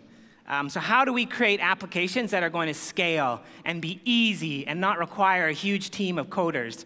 And then the last one is the main topic, which is creating intelligence from data. But I want to make sure that we cover the first two before we move on to that. Okay, so infrastructure. Connect your IT to the world. So something that is very unique about Google's cloud network, which anybody can use, is it uses the wider Google network, which is made up of Google's infrastructure, including cables. So we own or we co-own all of these cables. So we're not running on the public internet, we're running on our own sort of, I guess you could say, high-speed lane. So if you're in Cambodia and you're developing something, but you have some aspirations, maybe it's a game, but you have a lot of gamers in France or in Brazil or in the US, well, Google Cloud is a great way to connect your business to the world so that you can make use of the Google network and deliver whatever it is at speed in different parts of the world. Now, some of you may be wondering, what about Cambodia? So Google doesn't have a Google Cloud data center in Cambodia. So what does that mean? Is it going to be slow? Are there going to be problems? Google actually has great connection to Cambodia. And the reason for that, in part, is because of what's called peering. So a lot of telcos, like Metfone and other telcos, will connect to Google in such a way that Google's own consumer systems like YouTube can be served in Cambodia very quickly and easily and not experience delays or buffering for the people that are using. Right? So in Cambodia, obviously, YouTube is quite popular, but it takes a lot of bandwidth to serve these YouTube videos. And because of this connection with the telco infrastructure in Cambodia, we have that bandwidth and extra bandwidth to spare. Keep in mind, we have other things too, like Gmail, Google Maps, Google Search. All of these things require a lot of bandwidth. So it's a great win-win relationship for Google and the telco. The telco can make sure that Google products are served quickly, without buffering, good experience for the user feels happy, and uses their data package more. So this can be a really good win-win and a great partnership for Google with the telcos. Even if you see this shark eating the cable here, and a lot of people worry because a lot of the internet coming into Cambodia is via Singapore or Hong Kong. You know, what happens if the cable breaks? What happens if a ship anchor cracks the cable? The answer is it's okay, because there are so many other cables that can be rerouted into the country. So if you want to do it, this is just an example. So if one cable goes down, Google has sort of the fast lane on the other cables, I guess you could say. And that means that the traffic doesn't get stuck in a jam. So if you're an IT person and you want to find out what's the latency to Google Cloud, just go to gcping.com. Somebody made this. This is not a Google site. But it will show you here that the latency to the closest data center is Singapore is 81 milliseconds, which is pretty good. I mean, there are very few applications that need latency better than 80 milliseconds to run. But you can check that out, and you can see which data center might work better for you. But the connection is generally quite good. So I just want to put that out first. Second part is security. So obviously, there's a lot of hacking going on. We heard from His Excellency in the opening speech about cybersecurity and some of the issues. This is some newspaper headlines you might have read in the US, Equifax, data. So a business can basically lose almost everything from a hack, especially as data becomes bigger and bigger and more important, and we collect more and more data, very personal data on people. A hack can mean the end of a business, or it can mean a very big dip. So what's Google's approach to security? So Google Cloud approach to security for Google, and also for any business that is using Google, is trust nothing. Everything is verified again and again and again. And what does that mean? That means we have purpose-built hardware. We have purpose-built servers, purpose-built chips. Everything we build ourselves in our data center for security. So if somebody goes into a Google data center, takes the server, runs away, they can't do anything with it because the hardware required to actually access that server will not permit. The second part is that's the chip that we use. The second part is encryption. So everything on Google Cloud is encrypted by default. It is your data. Some people are a bit worried about, if I put my data on Google, then maybe it might be used for advertising, something like that. That is not the case. It is 100% your data. You are in control. There are security keys, and if you want, you can bring your own keys. Means you control the code, the encryption. It's completely unreadable without your key. Obviously, you have to manage your key, make sure you keep it safe. If you lose your key, then there's nothing Google can do to get you another key. But if you really want total control, we have that option. You also have the option of using Google security keys. Yeah. So one more time, it's your data, 100% of your data on Google Cloud. It's not used for advertising or targeting or anything like that. This is yours. The second part is secure all the people. So Google, which is going to be a 100,000 employee strong company probably in the next few years, last year had 0 phishing attacks phishing where somebody sends you an email with maybe a fake website and tries to get your password or something along those lines. It's had zero because of hardware. We have this two-factor authentication that we can do, lots of other things that we can supply to you as a business to make sure that you have all of your employees using two-factor authentication, keeping everything secure, all of the logs, who accessed what. So it's a great platform for security. When you look at things like DDoS attacks and things like that, Google has 1,000 times the bandwidth of the largest DDoS attack ever. So we can fend off these DDoS attacks for you, all these sorts of things that might happen. Hopefully they never do, but sometimes they can. We protect 3 billion devices from malicious content every day. We filter 10 million spam emails. And we have a team of 600 high-level researchers working on this thing called Project Zero. So if any of you read the news recently, you might have heard, not so recently, maybe about a year ago, about these bugs called Meltdown and Spectre that affect every processor. And Google team was a team that discovered these bugs. So if we discover something, we fix it in our data center right away as fast as we can. So if you are using Google Data Center, you have this whole team of security researchers behind you. As well as great price. So Google doesn't ask you to commit. You don't have to sign up for a year. You don't have to choose 20 servers at this level and make a commitment. You just use what you need. And if you use more, you get a discount. So that's our pricing philosophy, and it can work out to be substantially cheaper than using other cloud services because you don't have to commit. Even if you want to use for a few hours and then stop, that's fine. That's all that you will pay for. Yeah, so that's the pay-as-you-go philosophy. So, okay, we have good connectivity to Cambodia, good latency. We have good security.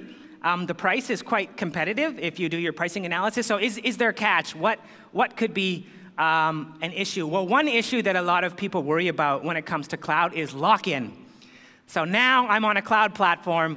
I'm kind of stuck there. If I want to move, it's going to be a huge effort. I have to do so many things. And in large companies especially, it's really hard to move from one platform to another. So that's one of the fears. And Google is aware of this. And because of this, Google is taking a very strong multi-cloud strategy. And it's based on containers. So if you've never heard the word containers, containers really are the future of application development. What is a container? Good question. A container, in software terms, I find the best analogy can be to someone in a spacesuit. So let's say that you have an application, and you're running it on a server. It's in its own environment, right? So it's like I'm here, I'm on the Earth, I'm breathing the air, I can live here. But if I go to Mars, I'm going to die because the air is different. It's not the same. My body cannot handle it. Right? So the environment is different, the dependency is different, the operating system is different. With containers, it's like your application's in a spacesuit. It can live anywhere. It can live on the Earth. It can live on Mars. It can live on the moon. So all of the things it needs in terms of dependency, OS, all that stuff, is in the container. Many, many, many little containers. So that's the future. Now, if you have containers, it's very easy to move. You can have everything on premise, snap your fingers, send it to Google.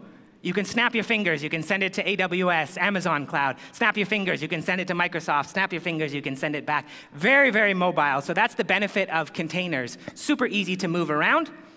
And Google runs everything we have on containers. So Google has been on containers for years. We don't have individual servers that we manage for our own Google applications. And we deploy 4 billion containers every week. That's a huge number of containers if you're into software and understand what that means. So what we have is this thing called GKE, which is a Kubernetes engine. And this is the engine that helps us to manage all of these containers. Kubernetes is the name of a god from Greece. So there's the god of war, there's Cupid, the god of love. Kubernetes is the god of organizing.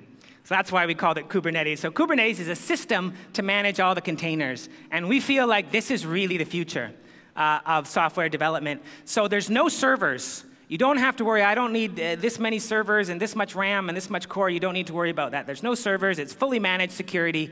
And you pay only for what you use. Now, Kubernetes has been open sourced. So Google said, OK, we have this Kubernetes. We built it for Google. but we're going to open source it and let anybody use it. And right now, it's the #1 open source project on GitHub.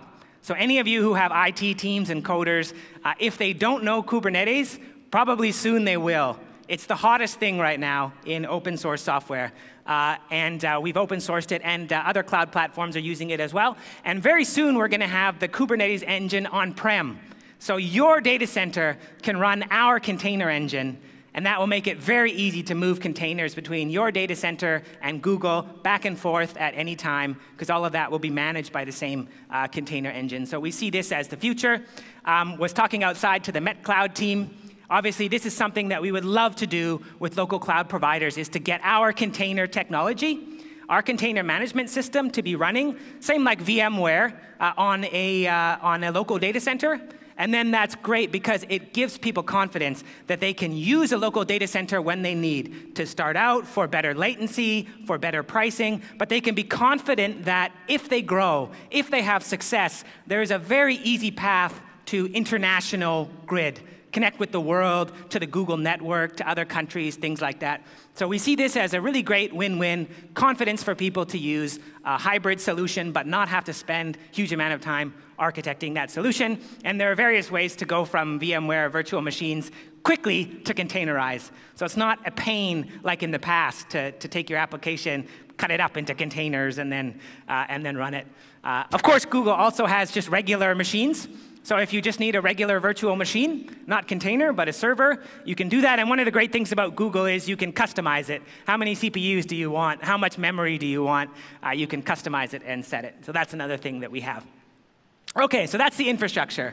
So I just want to say that's the future.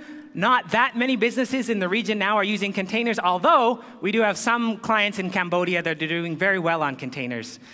So we're very proud of our Cambodian clients that are using containers, but containers are the future. When it comes to application innovation, containers are not the only thing that we are innovating on for applications. So we have some other things which I want to mention. One is this App Engine.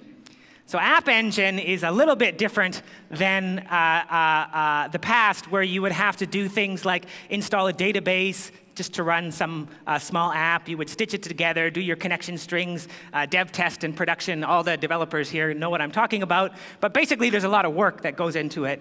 With the Google App Engine, Google is basically, just give us your code, and that's it.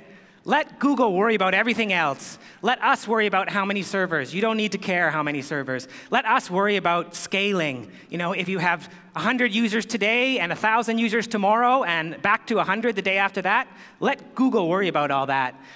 So this is some of the innovations that we've done in terms of app development to save time. This is just a case study from the US. Developing apps on App Engine takes 1/4 of the time and 1/4 of the resources, because you don't have to worry about all of the infrastructure stuff.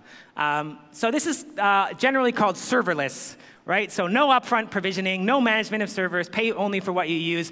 Basically, take all of the boring, hard stuff, give it to Google. So you can concentrate on the idea, the creativity, your customers, all of the fun stuff. And then the last part here is create intelligence from data, which is the topic of the speech and a very hot topic now.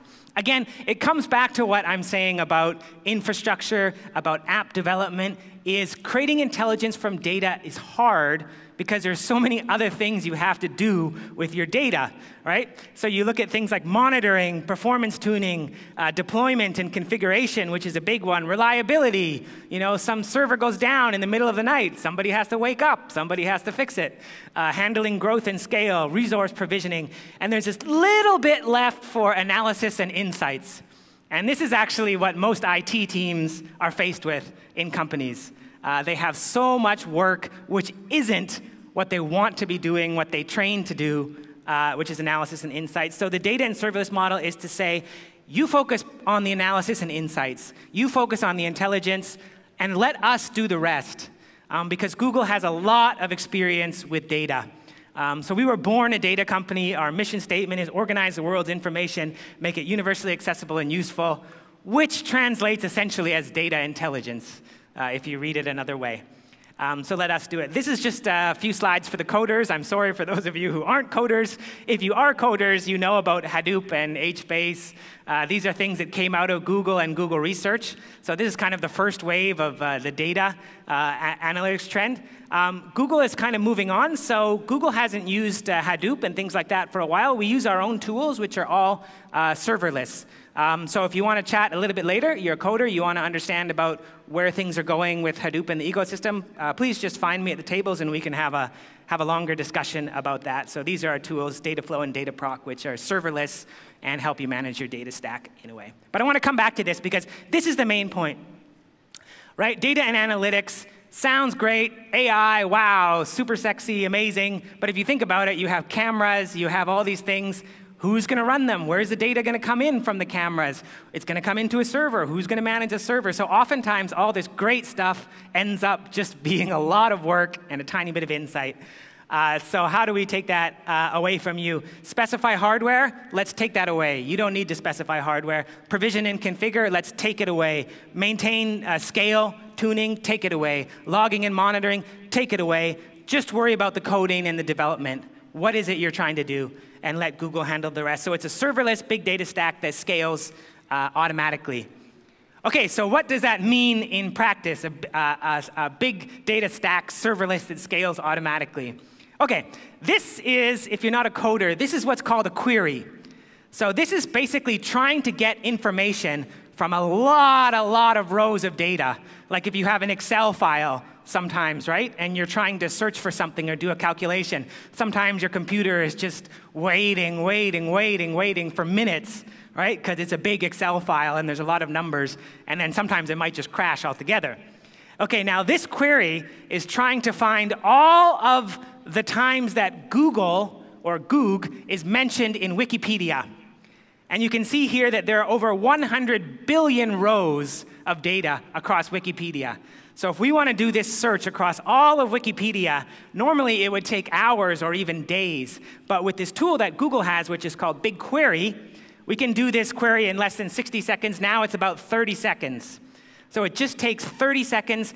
And what I mean by serverless is you don't have to provision servers. I'm going to use this many servers. I have to make a cluster. I have to choose the RAM. You don't have to do anything. You just take your query and query. And you pay by the data. So you query 1 terabyte is $5, for example. And that's it.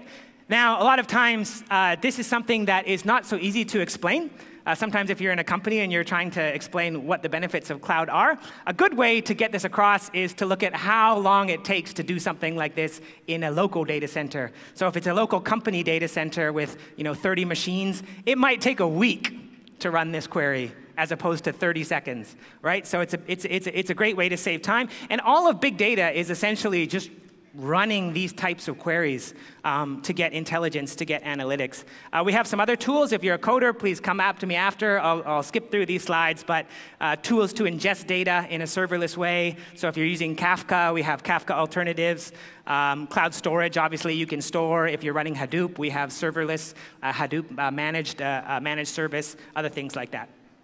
OK, now I want to introduce one of our partners. So big question about data is it actually useful? So it's great. It's easy to get a lot of data sometimes. It's fun. It's easy to sell the idea of big data. But is it actually solving a problem? So sometimes it's best to start from the problem and then work backwards from the problem. So I want to introduce a Google partner called Coursera. They're a partner in Vietnam, Cambodia, and Myanmar. They have gone through all of their certification process to become a Google partner. It's not easy to become a Google Cloud partner, and they've done it. And they had a very specific problem that they used Google to solve. So if I can invite Sai-Hoon and Mr. Ho to come here, and we're going to talk about this telephone here. OK, perfect. Thanks. Great. Hi, Sai-Hoon. Yeah, hi, Ho. OK, so we have this telephone that you guys have, right? Yep. Now, this is not a normal telephone because somehow Android is installed on it. Maybe you can tell us a little bit about this, this telephone.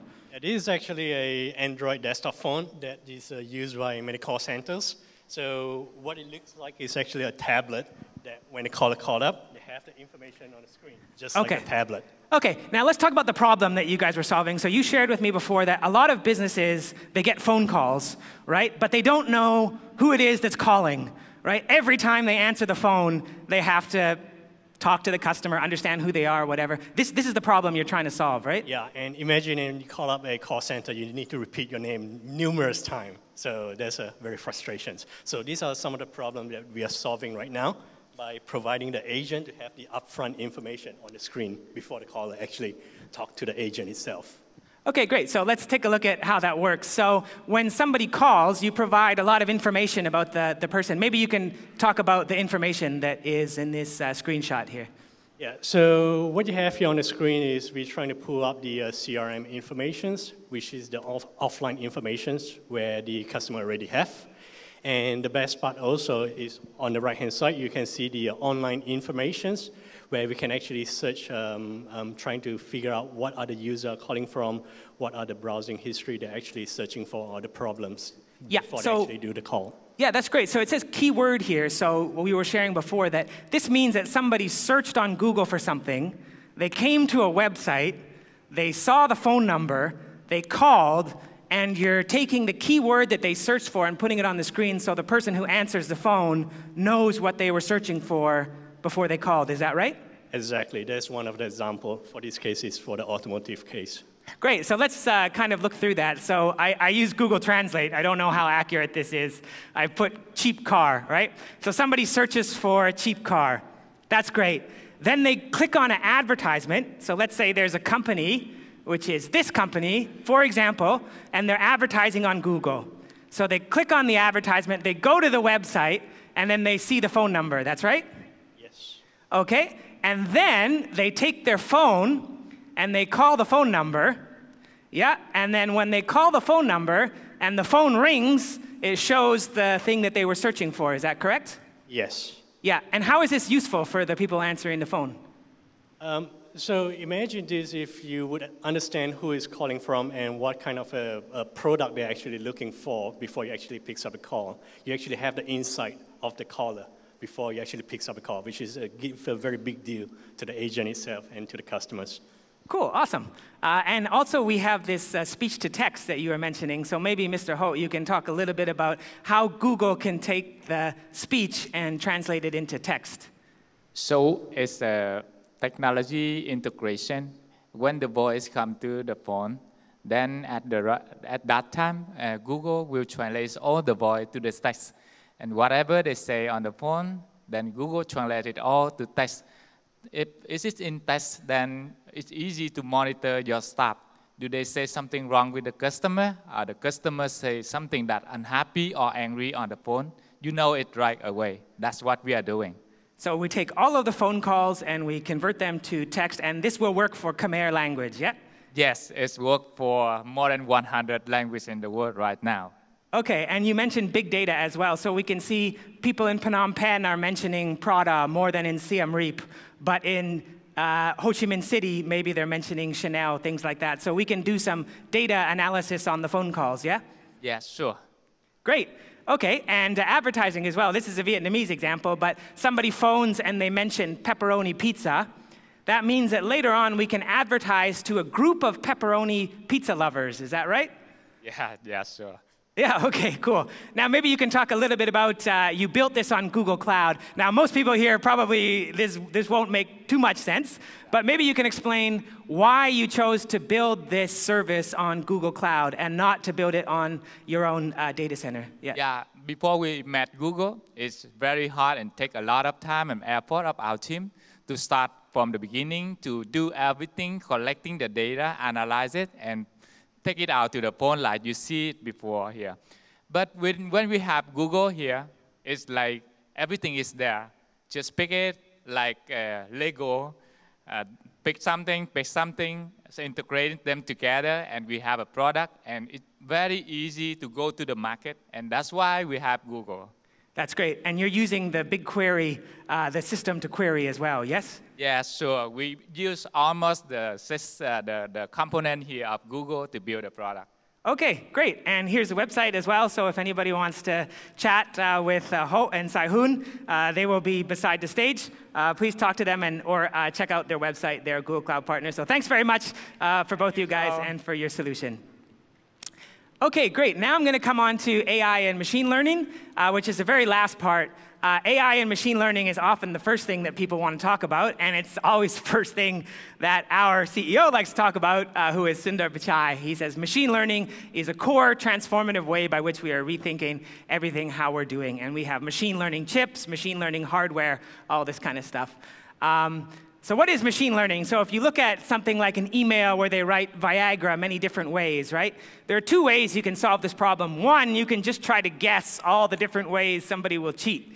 It's kind of rule-based. If it's like this, then stop. If it's like that, then stop. But it's impossible to guess how many ways somebody will write a spam email. Even one word is difficult, let alone a whole email. So machine learning is a way to reduce the errors using computers to take that process for something where we don't know the answer, we don't know what they're going to do, we don't know how they're going to cheat, but we know we want to stop it. And so Google data centers use machine learning to cool the data center. So to turn the lights down a little bit, to turn the power down here, power up here. And by doing that, we were able to reduce the power cost by 40%. If you think about it, even in this building, if we were using machine learning on the lights and the air conditioning and things in this building, maybe we could reduce the power cost by 20, 30%. And that could be a very big savings if you're a hotel or you have a lot of rooms and things like that. So machine learning really is something that can be practical in terms of either filtering spam emails or saving money on electricity or whatever it is we happen to do. So there's two types of machine learning. One is build your own model. So outside in the booth, you see there's a camera. They're showing the camera, and they can see the license plates on the cars, if the car is going the wrong lane, things like that. That would be a build your own model. So they're using certain tools to create a model. A model is a way to make a machine learning system that can plug in to the cloud and then start working. So that's build your own, but it's quite difficult to build a machine learning model. Google can make it easier. We have a lot of tools to make it easier, but you still need to be very good at math, very good at certain types of statistics and calculations. Another thing that Google has, though, is pre-trained models. So this is a model that Google already built. And you can use this model right away through an API. You don't have to make your own model because Google already made it. So I just want to end here with an example from Metfone. So I want to ask Mr. Luan from Metfone to come up, and we're going to have a quick chat about a solution that Metfone is using with what's called the Google Vision API, which is a pre-trained model. So please welcome Mr. Luan to the stage from Metfone. Good morning, everyone. Yeah. Okay, today I will share in the solution we from Metfone apply the Google Cloud Service, AI and machine learning. The first I will focus to the problem first. Yep. Yeah, we got problem every day. Our staff and collaboration register or update subscriber information. And it's every day they must be fill out the form to repeat the, maybe sometimes they consume a lot of time. Sometimes they got 5 minutes for per transaction. And the information input to the form is not inaccurate and incomplete. And then we found a solution to apply Google Cloud Service by using Google Cloud Vision API. It's applied with machine learning to detect all information from the picture. It's required when we register information. So we just take a picture, and then the Google Cloud Vision API will detect all information from the picture. For example, face detection to crop an image to make it as an avatar, and then detect their birth, full name, ID number, issue date. We now need to fill out form the information. It will auto fill out. It's ensure the information is incorrect. It's correct and completely. Yeah, that's great. So just to understand a little bit more, what happens is somebody who is working for Metfone somewhere in any Metfone place in Cambodia will just take a picture of the ID. Is that right? Yep. And they can take a picture from this angle, or it's okay. They don't have to scan it a certain way. It's very flexible. Yep. Yeah. Okay, great. Let's go to the results here. So efficiency we've got. Let's have you talk through that if we can, Mr. Lund. Yes, and every day I'll stop to around 250,000 transactions per day. It's help to our staff to do everything more quickly. And the information collect from the staff, collect from the user is more accurate. Yeah, this is very impressive here. So it says reduced data error rate from 35% to 2%. Yeah. So it means before, when people were just looking and writing, a lot of people were just not concentrating or not getting the spelling right. But after using Google, it reduces to 2%. Is that right? Yep. Yeah, that's great. That's fantastic. So if somebody wants to start with a tool like the Vision API, what advice do you have for them? Is it quite easy? What encouragement do you have if they've never done it before? It sounds quite cool. Do you think it's something that most people with a little bit of coding knowledge could start to do? It's easy to use in the API, and we don't care about the infrastructure. Just just connect to the Google API and get more information, get everything. Yeah, that's great. So a round of applause for Mr. Luan and Metfone for the Vision API solution. So thank you very much, Mr. Luan, Vice President, Software Development at Metfone.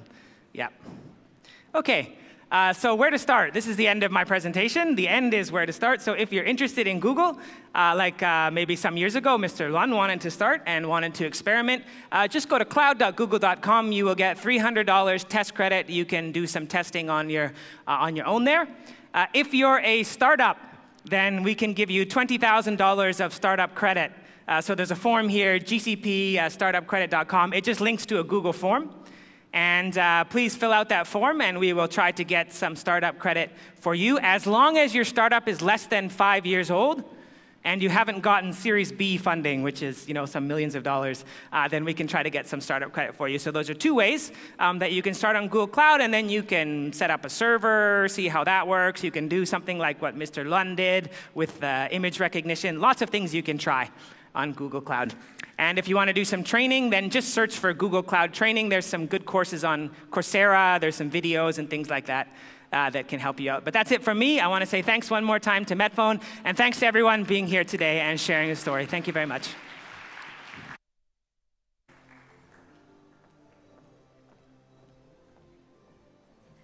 Well, thank you very much, Sergio, for the wonderful presentation, introducing us also special offer for today.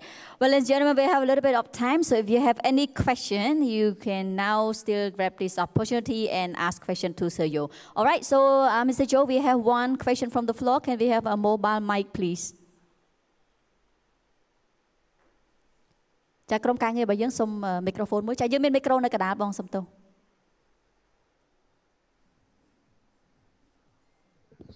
Hi. No, there's no doubt that Google is present here for quite a long time, and most of our audience are coming from education institution. Okay, I'm from the Ministry of Education. We are using G Suite for Education, which is a very great tool for education. I pay very much attention to your presentation, which is very great on Google Cloud.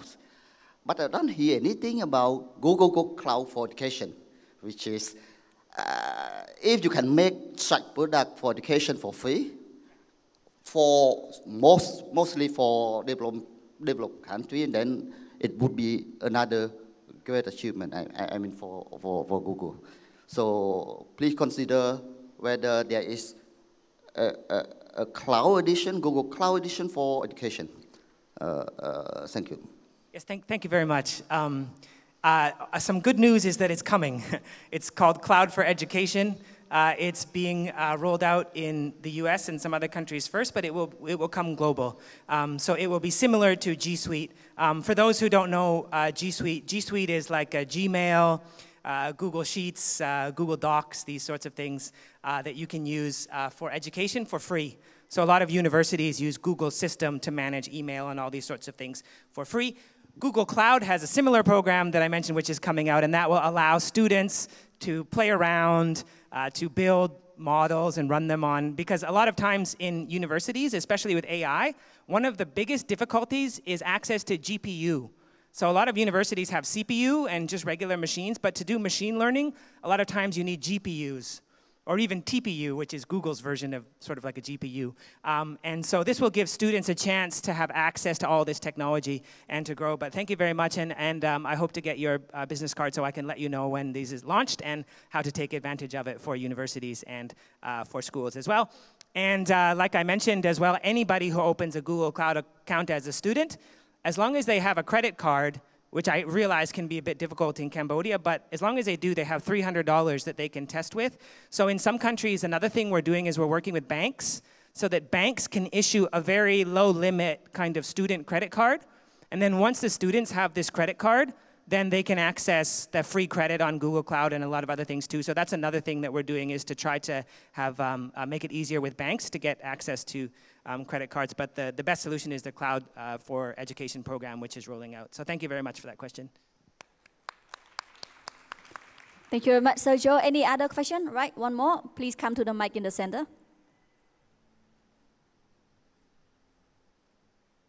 Hello. First of all, let me say good morning to His Excellency, ladies and gentlemen, distinguished guests, and also all the people who is presented here. My name is Kung Chesda. I'm from State Secretariat of Civil Aviation. Related to this topic about Google.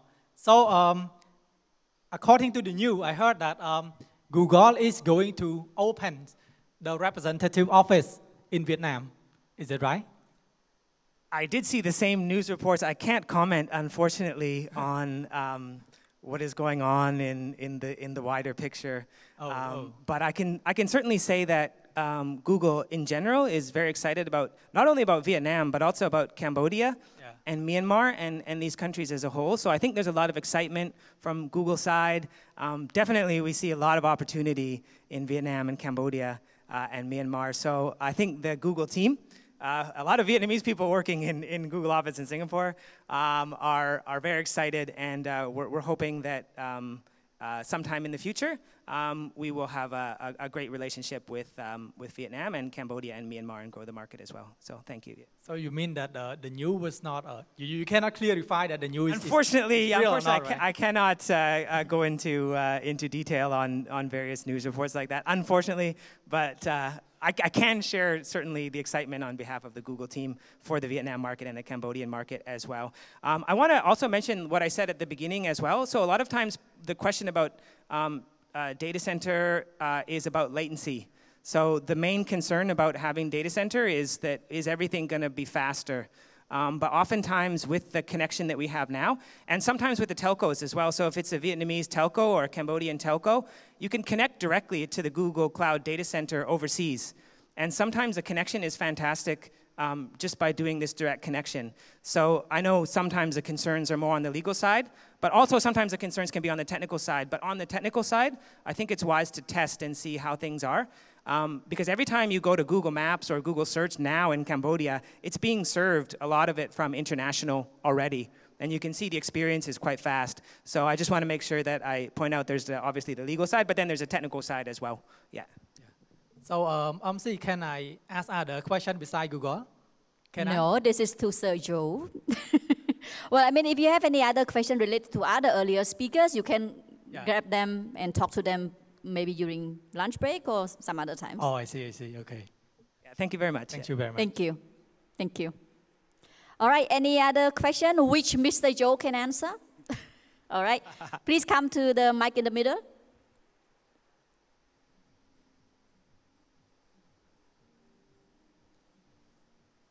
We actually have one mic at the back as well. So you don't have to come all the way. Hello. The question that I have is there any requirement in order to use Google Cloud Vision API? No. Anybody can use Google Cloud Vision API. You can sign up for an account and you can use it, or you can even test it. So there's a test page. So if you just search for Google Cloud Vision API, you can upload an image on the test page and it will give you the result of the text or whatever it is you're looking for in the image, the face coordinates, things like that.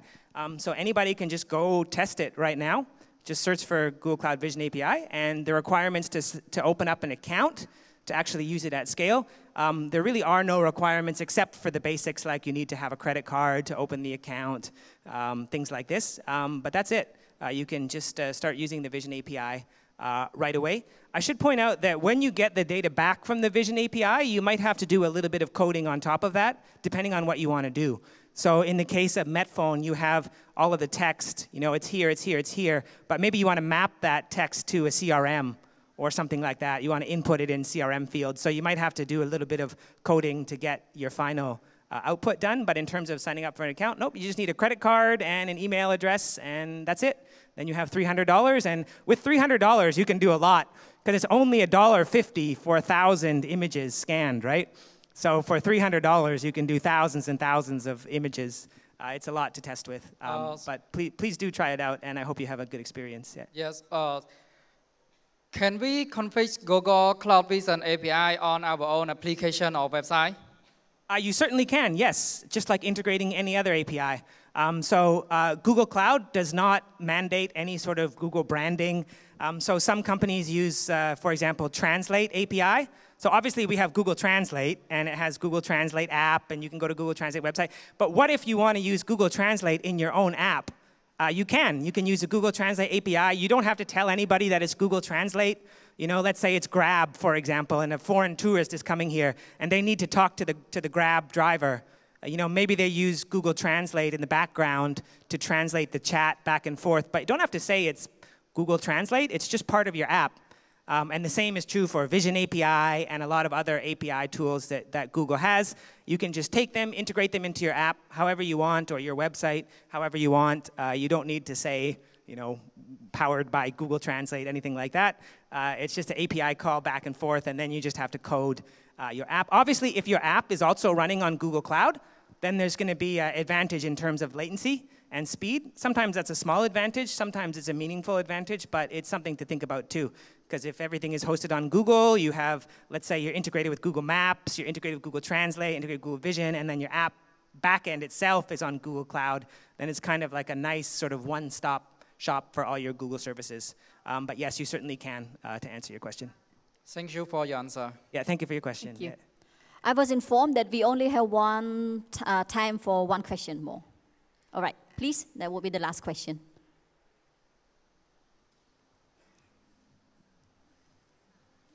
Okay, good morning, every customer and audience, and especially Mr. My name is Mr. Ren Pari. I come from University of Potosastra. I have my team, my boss come from also. So today, what I concern about my question is education. I want to know about the curriculum that Google can make for us or not.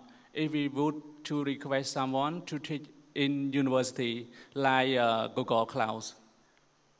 Yeah, okay, great. So the first thing to mention again is Google Cloud for Education initiative, which we hope to roll out. So that will come with some training and courses. So that's the first thing. The second thing is we have some great online courses, which we can make free for university students, but we still haven't done the Khmer localization, so to put in the Khmer subtitles. But if the students are happy to work in English, then I'll happy to give you my business card, and we can arrange a way so that the students can have access to those courses for free. And those courses are really good because they come with this thing called Quick Labs, and it's basically a virtual replication of Google Cloud, so they can do everything there like they were really on Google Cloud. They can create projects, they can run things, and then there's a lot of video as well. So eventually, hopefully, we hope to get that with good Khmer subtitles. But if they're willing to do in English, we can give them coupons. So it's a partnership between Google and Coursera. Coursera charges money for access, but with the coupons that we can give out, they don't have to worry about having to have to pay for the access to these courses, and then they can test all they want in this quick lab, which is part of the course as well. So that's a good way to get started right away. And then when the Cloud for Education program rolls out, there will be other opportunities for education and things like that as well. And our team based in Singapore, we do have some experts, and they do go around to universities in the region. So it'd be great to get your business card. And if we do have a chance to arrange a talk on a specific topic about cloud, then I think that would be something that would be really great for both sides. So I'll ask for your card after, and perhaps we can coordinate. But thank you, yeah. And thanks for your whole team for coming and making the trip to the event. Yeah. Thank you very much. Please give Mr. Joe another round of applause. Great. Thanks once more to Metfone, and thank you to Your Excellency as well for inviting us here. Thank you. Thank you once again. Thank you very much, Mr. Joe, for a wonderful presentation and your kindness in responding to all the questions. If you have any other question, do not hesitate to grab him along the way. He's still here until the end of the evening. Well, ladies and gentlemen, let's now get lucky time, because we are now moving on the lucky draw section. But before we go on, I just would like to make sure that everybody have dropped their lucky card in the bowl. I mentioned name card earlier. I apologize for that. So when you come in, you have this red paper where there is a field somewhere here that you can fill in your name. And I hope that you have already dropped it in our lucky draw box. So now can we have our lucky draw box, please? And if you haven't dropped your red paper yet, please do not hesitate to come closer and put it in our lucky draw box for the last chance, because we are going directly to it. ចាក្រុមការងាររបស់យើងសូមជួយខិតទៅមុខឲ្យគាត់ដាក់กระดาษចូលទេព្រោះគាត់បានដាក់ពីព្រឹកហើយដាក់កុំភ្លេចសរសេរឈ្មោះផងចាចានៅកន្លែងនេះយើងមានកន្លែងសរសេរឈ្មោះសូមសរសេរឈ្មោះខ្លួនឯងហើយយើងនឹងធ្វើការចាប់រង្វាន់ឥឡូវនេះតែម្ដងចា All right, while we are doing that, allow me to give you the procedure of the lucky draw program. So we have 13 prizes in total for our audience this morning section. The third prizes are 10 JBL speakers. The second one is 2 Samsung A7 mobile phone. And the first prize is 1 iPhone X. One of our VIP will be coming on stage to do the lucky draw. Please be informed that for JBL speaker, 10 of those speakers, they will get the name. We will contact them and give them later after the program. However, for 2 Samsung phone and 1 iPhone, please make sure that you are here, because if you're not here, we are going to be replacing for the next lucky winner. I'm not sure if MC is allowed to write my name here. I do have one card here. And I never have any luck. All right? Anybody else?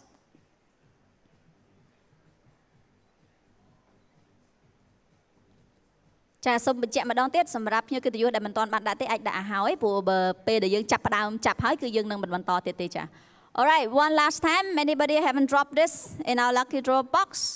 And 3, 2, 1, done. All right, let's get started. So I would like to welcome on stage Mr. Pham Din Chung. Please come on stage for the lucky draw.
Hello, hello. Thank you ចាអរគុណដោយសារតែឈ្មោះគាត់សរសេរជា first រៀងពិបាកអានតិចចាំបើសិនខ្ញុំអានខុសខ្ញុំសូមហៅលេខទូរស័ព្ទតែម្ដងណា I'm not sure if I'm going to be reading this name correctly however I will be announce the number as well right ចាអ្នកដែលឈ្នះរង្វាន់ឈ្មោះ Than Howley ចាលេខទូរស័ព្ទ 01285 974 ចា Congratulations to Than Howley Kylie ចាចាអរគុណច្រើនអត់អីទេចាំចុងកម្មវិធីចា Can we have one more please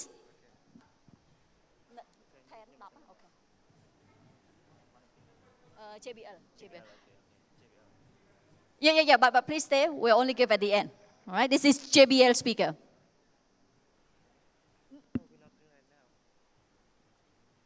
ចាអត់ទេសូមឲ្យគាត់ចាំនៅនឹង please wait here okay one more please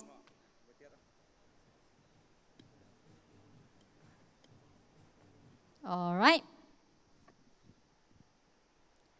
ចាសូមអបអរសាទរដល់សឿមដាវីតចា Yoo-hoo Okay one more please ចារំភើបណាអង្គុយមួយថ្ងៃស្ងាត់ជ្រាបសោះហ្នឹងណា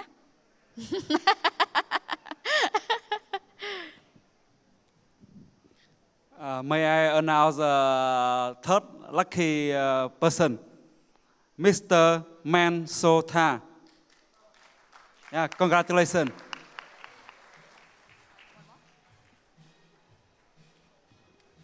Total 10.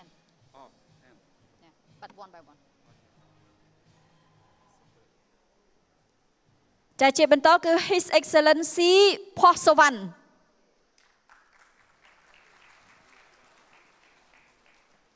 ចាសូមបញ្ជាក់ម្ដងទៀតថា speaker ទាំង10នេះយើងនឹងឲ្យនៅចុងកម្មវិធីព្រឹកនេះចាចាជាបន្តគឺកុលបញ្ញា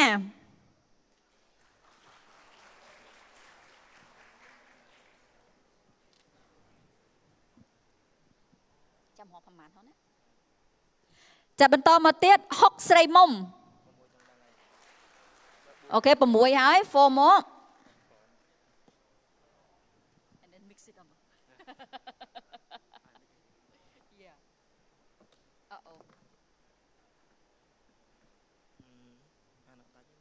ចាពិធីកមានបញ្ហាអានអត់ដាច់ទៅសេហ្វឺអញ្ចឹងខ្ញុំសូមហៅលេខទូរស័ព្ទណាព្រោះលេខទូរស័ព្ទច្បាស់ជាងគាត់សរសេរជាប់គ្នាដូចសញ្ញេអញ្ចឹងចា Well I kind of cannot read because it's like a signature here so I would like to announce the phone number attached on it លេខទូរស័ព្ទ 081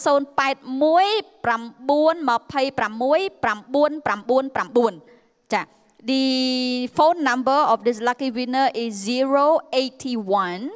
92 6999. We'll call later.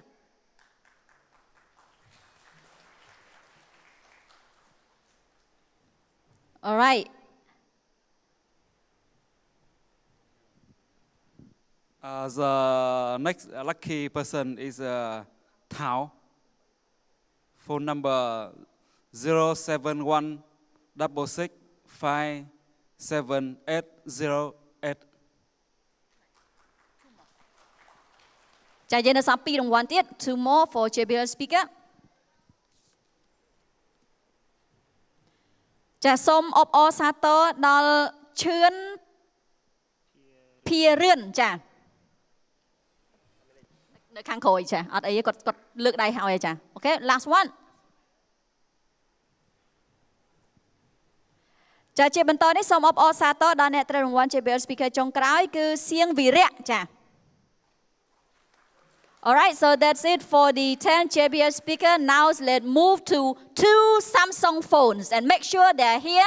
Once I announce, you have to come up, and if not, we'll replace with the next lucky winner. All right, now let's move to Samsung.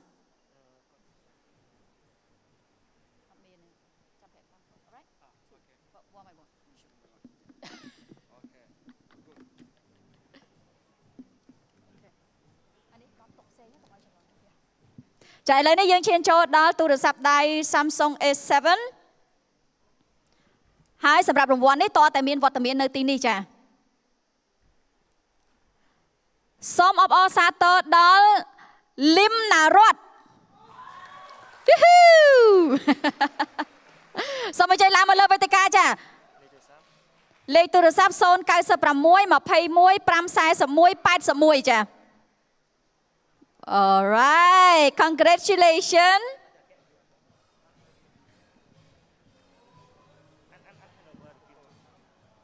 ហើយកុំអាចទៅណានៅហ្នឹងឯណាចាសូមស្លេះបងសាទរទាំងអស់គ្នាចាអរគុណសូមនៅនឹងសិនហើយកុំអាចចេញទៅណាអាចគៀនបន្តិចសិនណាចា All right one more Samsung to give away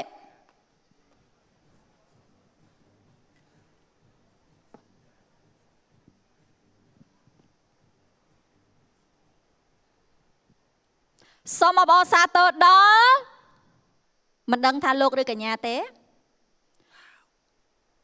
អ្នកគៀននេះស្រែកវ៉ាវអីហ្នឹងស្គាល់មែន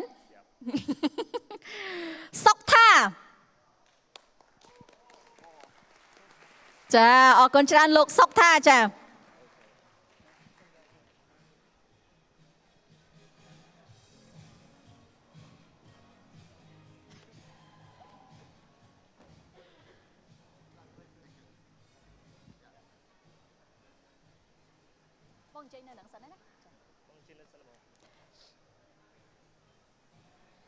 ចាអរគុណសូមនៅនេះសិនចា All right now let's move to iPhone All right special one mix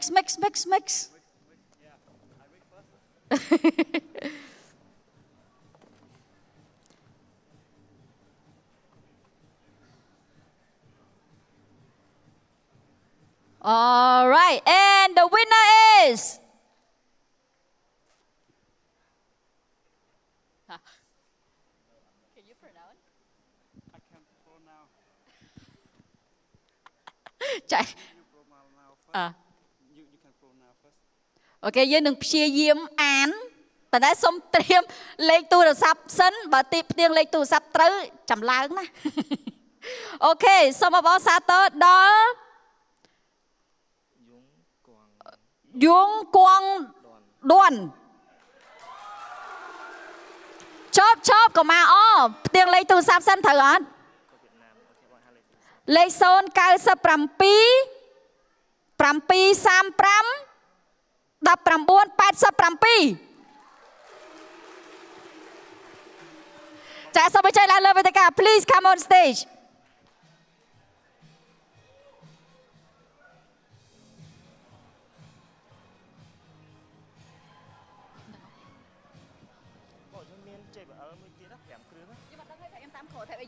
agency មានប្រាប់ខ្ញុំទេចាសូមសម្លេងអបអរសាទរម្ដងទៀត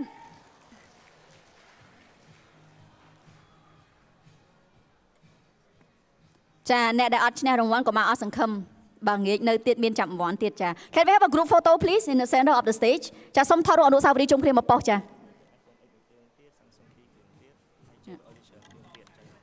ចាសម្រាប់កម្មវិធីពេលល្ងាចយើងនៅមាន Samsung 2 គ្រឿងទៀត iPhone 1 គ្រឿងទៀតហើយ JBL speaker ជាច្រើនទៀតចាអញ្ចឹងបើសិនជាព្រឹកនេះអត់ទាន់បានរង្វាន់នៅរងចាំកម្មវិធីយើងល្ងាចទៀតចា We have more lucky draw in the evening session as well this afternoon so please make sure you also come for the afternoon session ចាកម្មវិធីយើងអត់ទាន់ចប់ទេសូមកុំអញ្ជើញទៅណា Thank you very much congratulations everyone we're not over yet please remain seated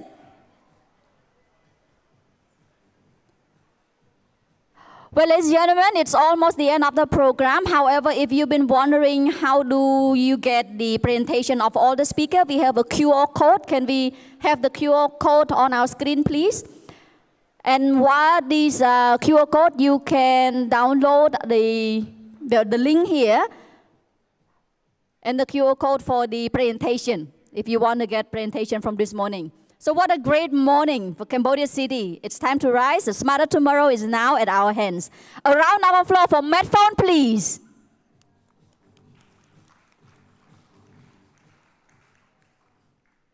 Ladies and gentlemen, Metfone Intelligent City 2019, the main focus is us, the people. Metfone made connectivity possible not just by mobile phone, but also with our homes, our government, our food, education, finance, safety, and much more.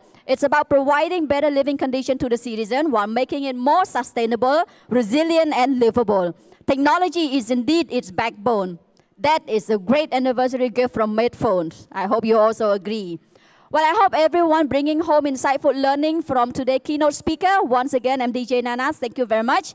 A synergy of smart technology in motion, progress and innovation, unbreakable connectivity, moving through the flow of the future, delivering tomorrow, today. This is Metfone Intelligent City 2019. Ladies and gentlemen, the program will continue at 1:30 p.m. So please don't miss that opportunity. Other exciting topic will be revealed this afternoon. See you then. Thank you.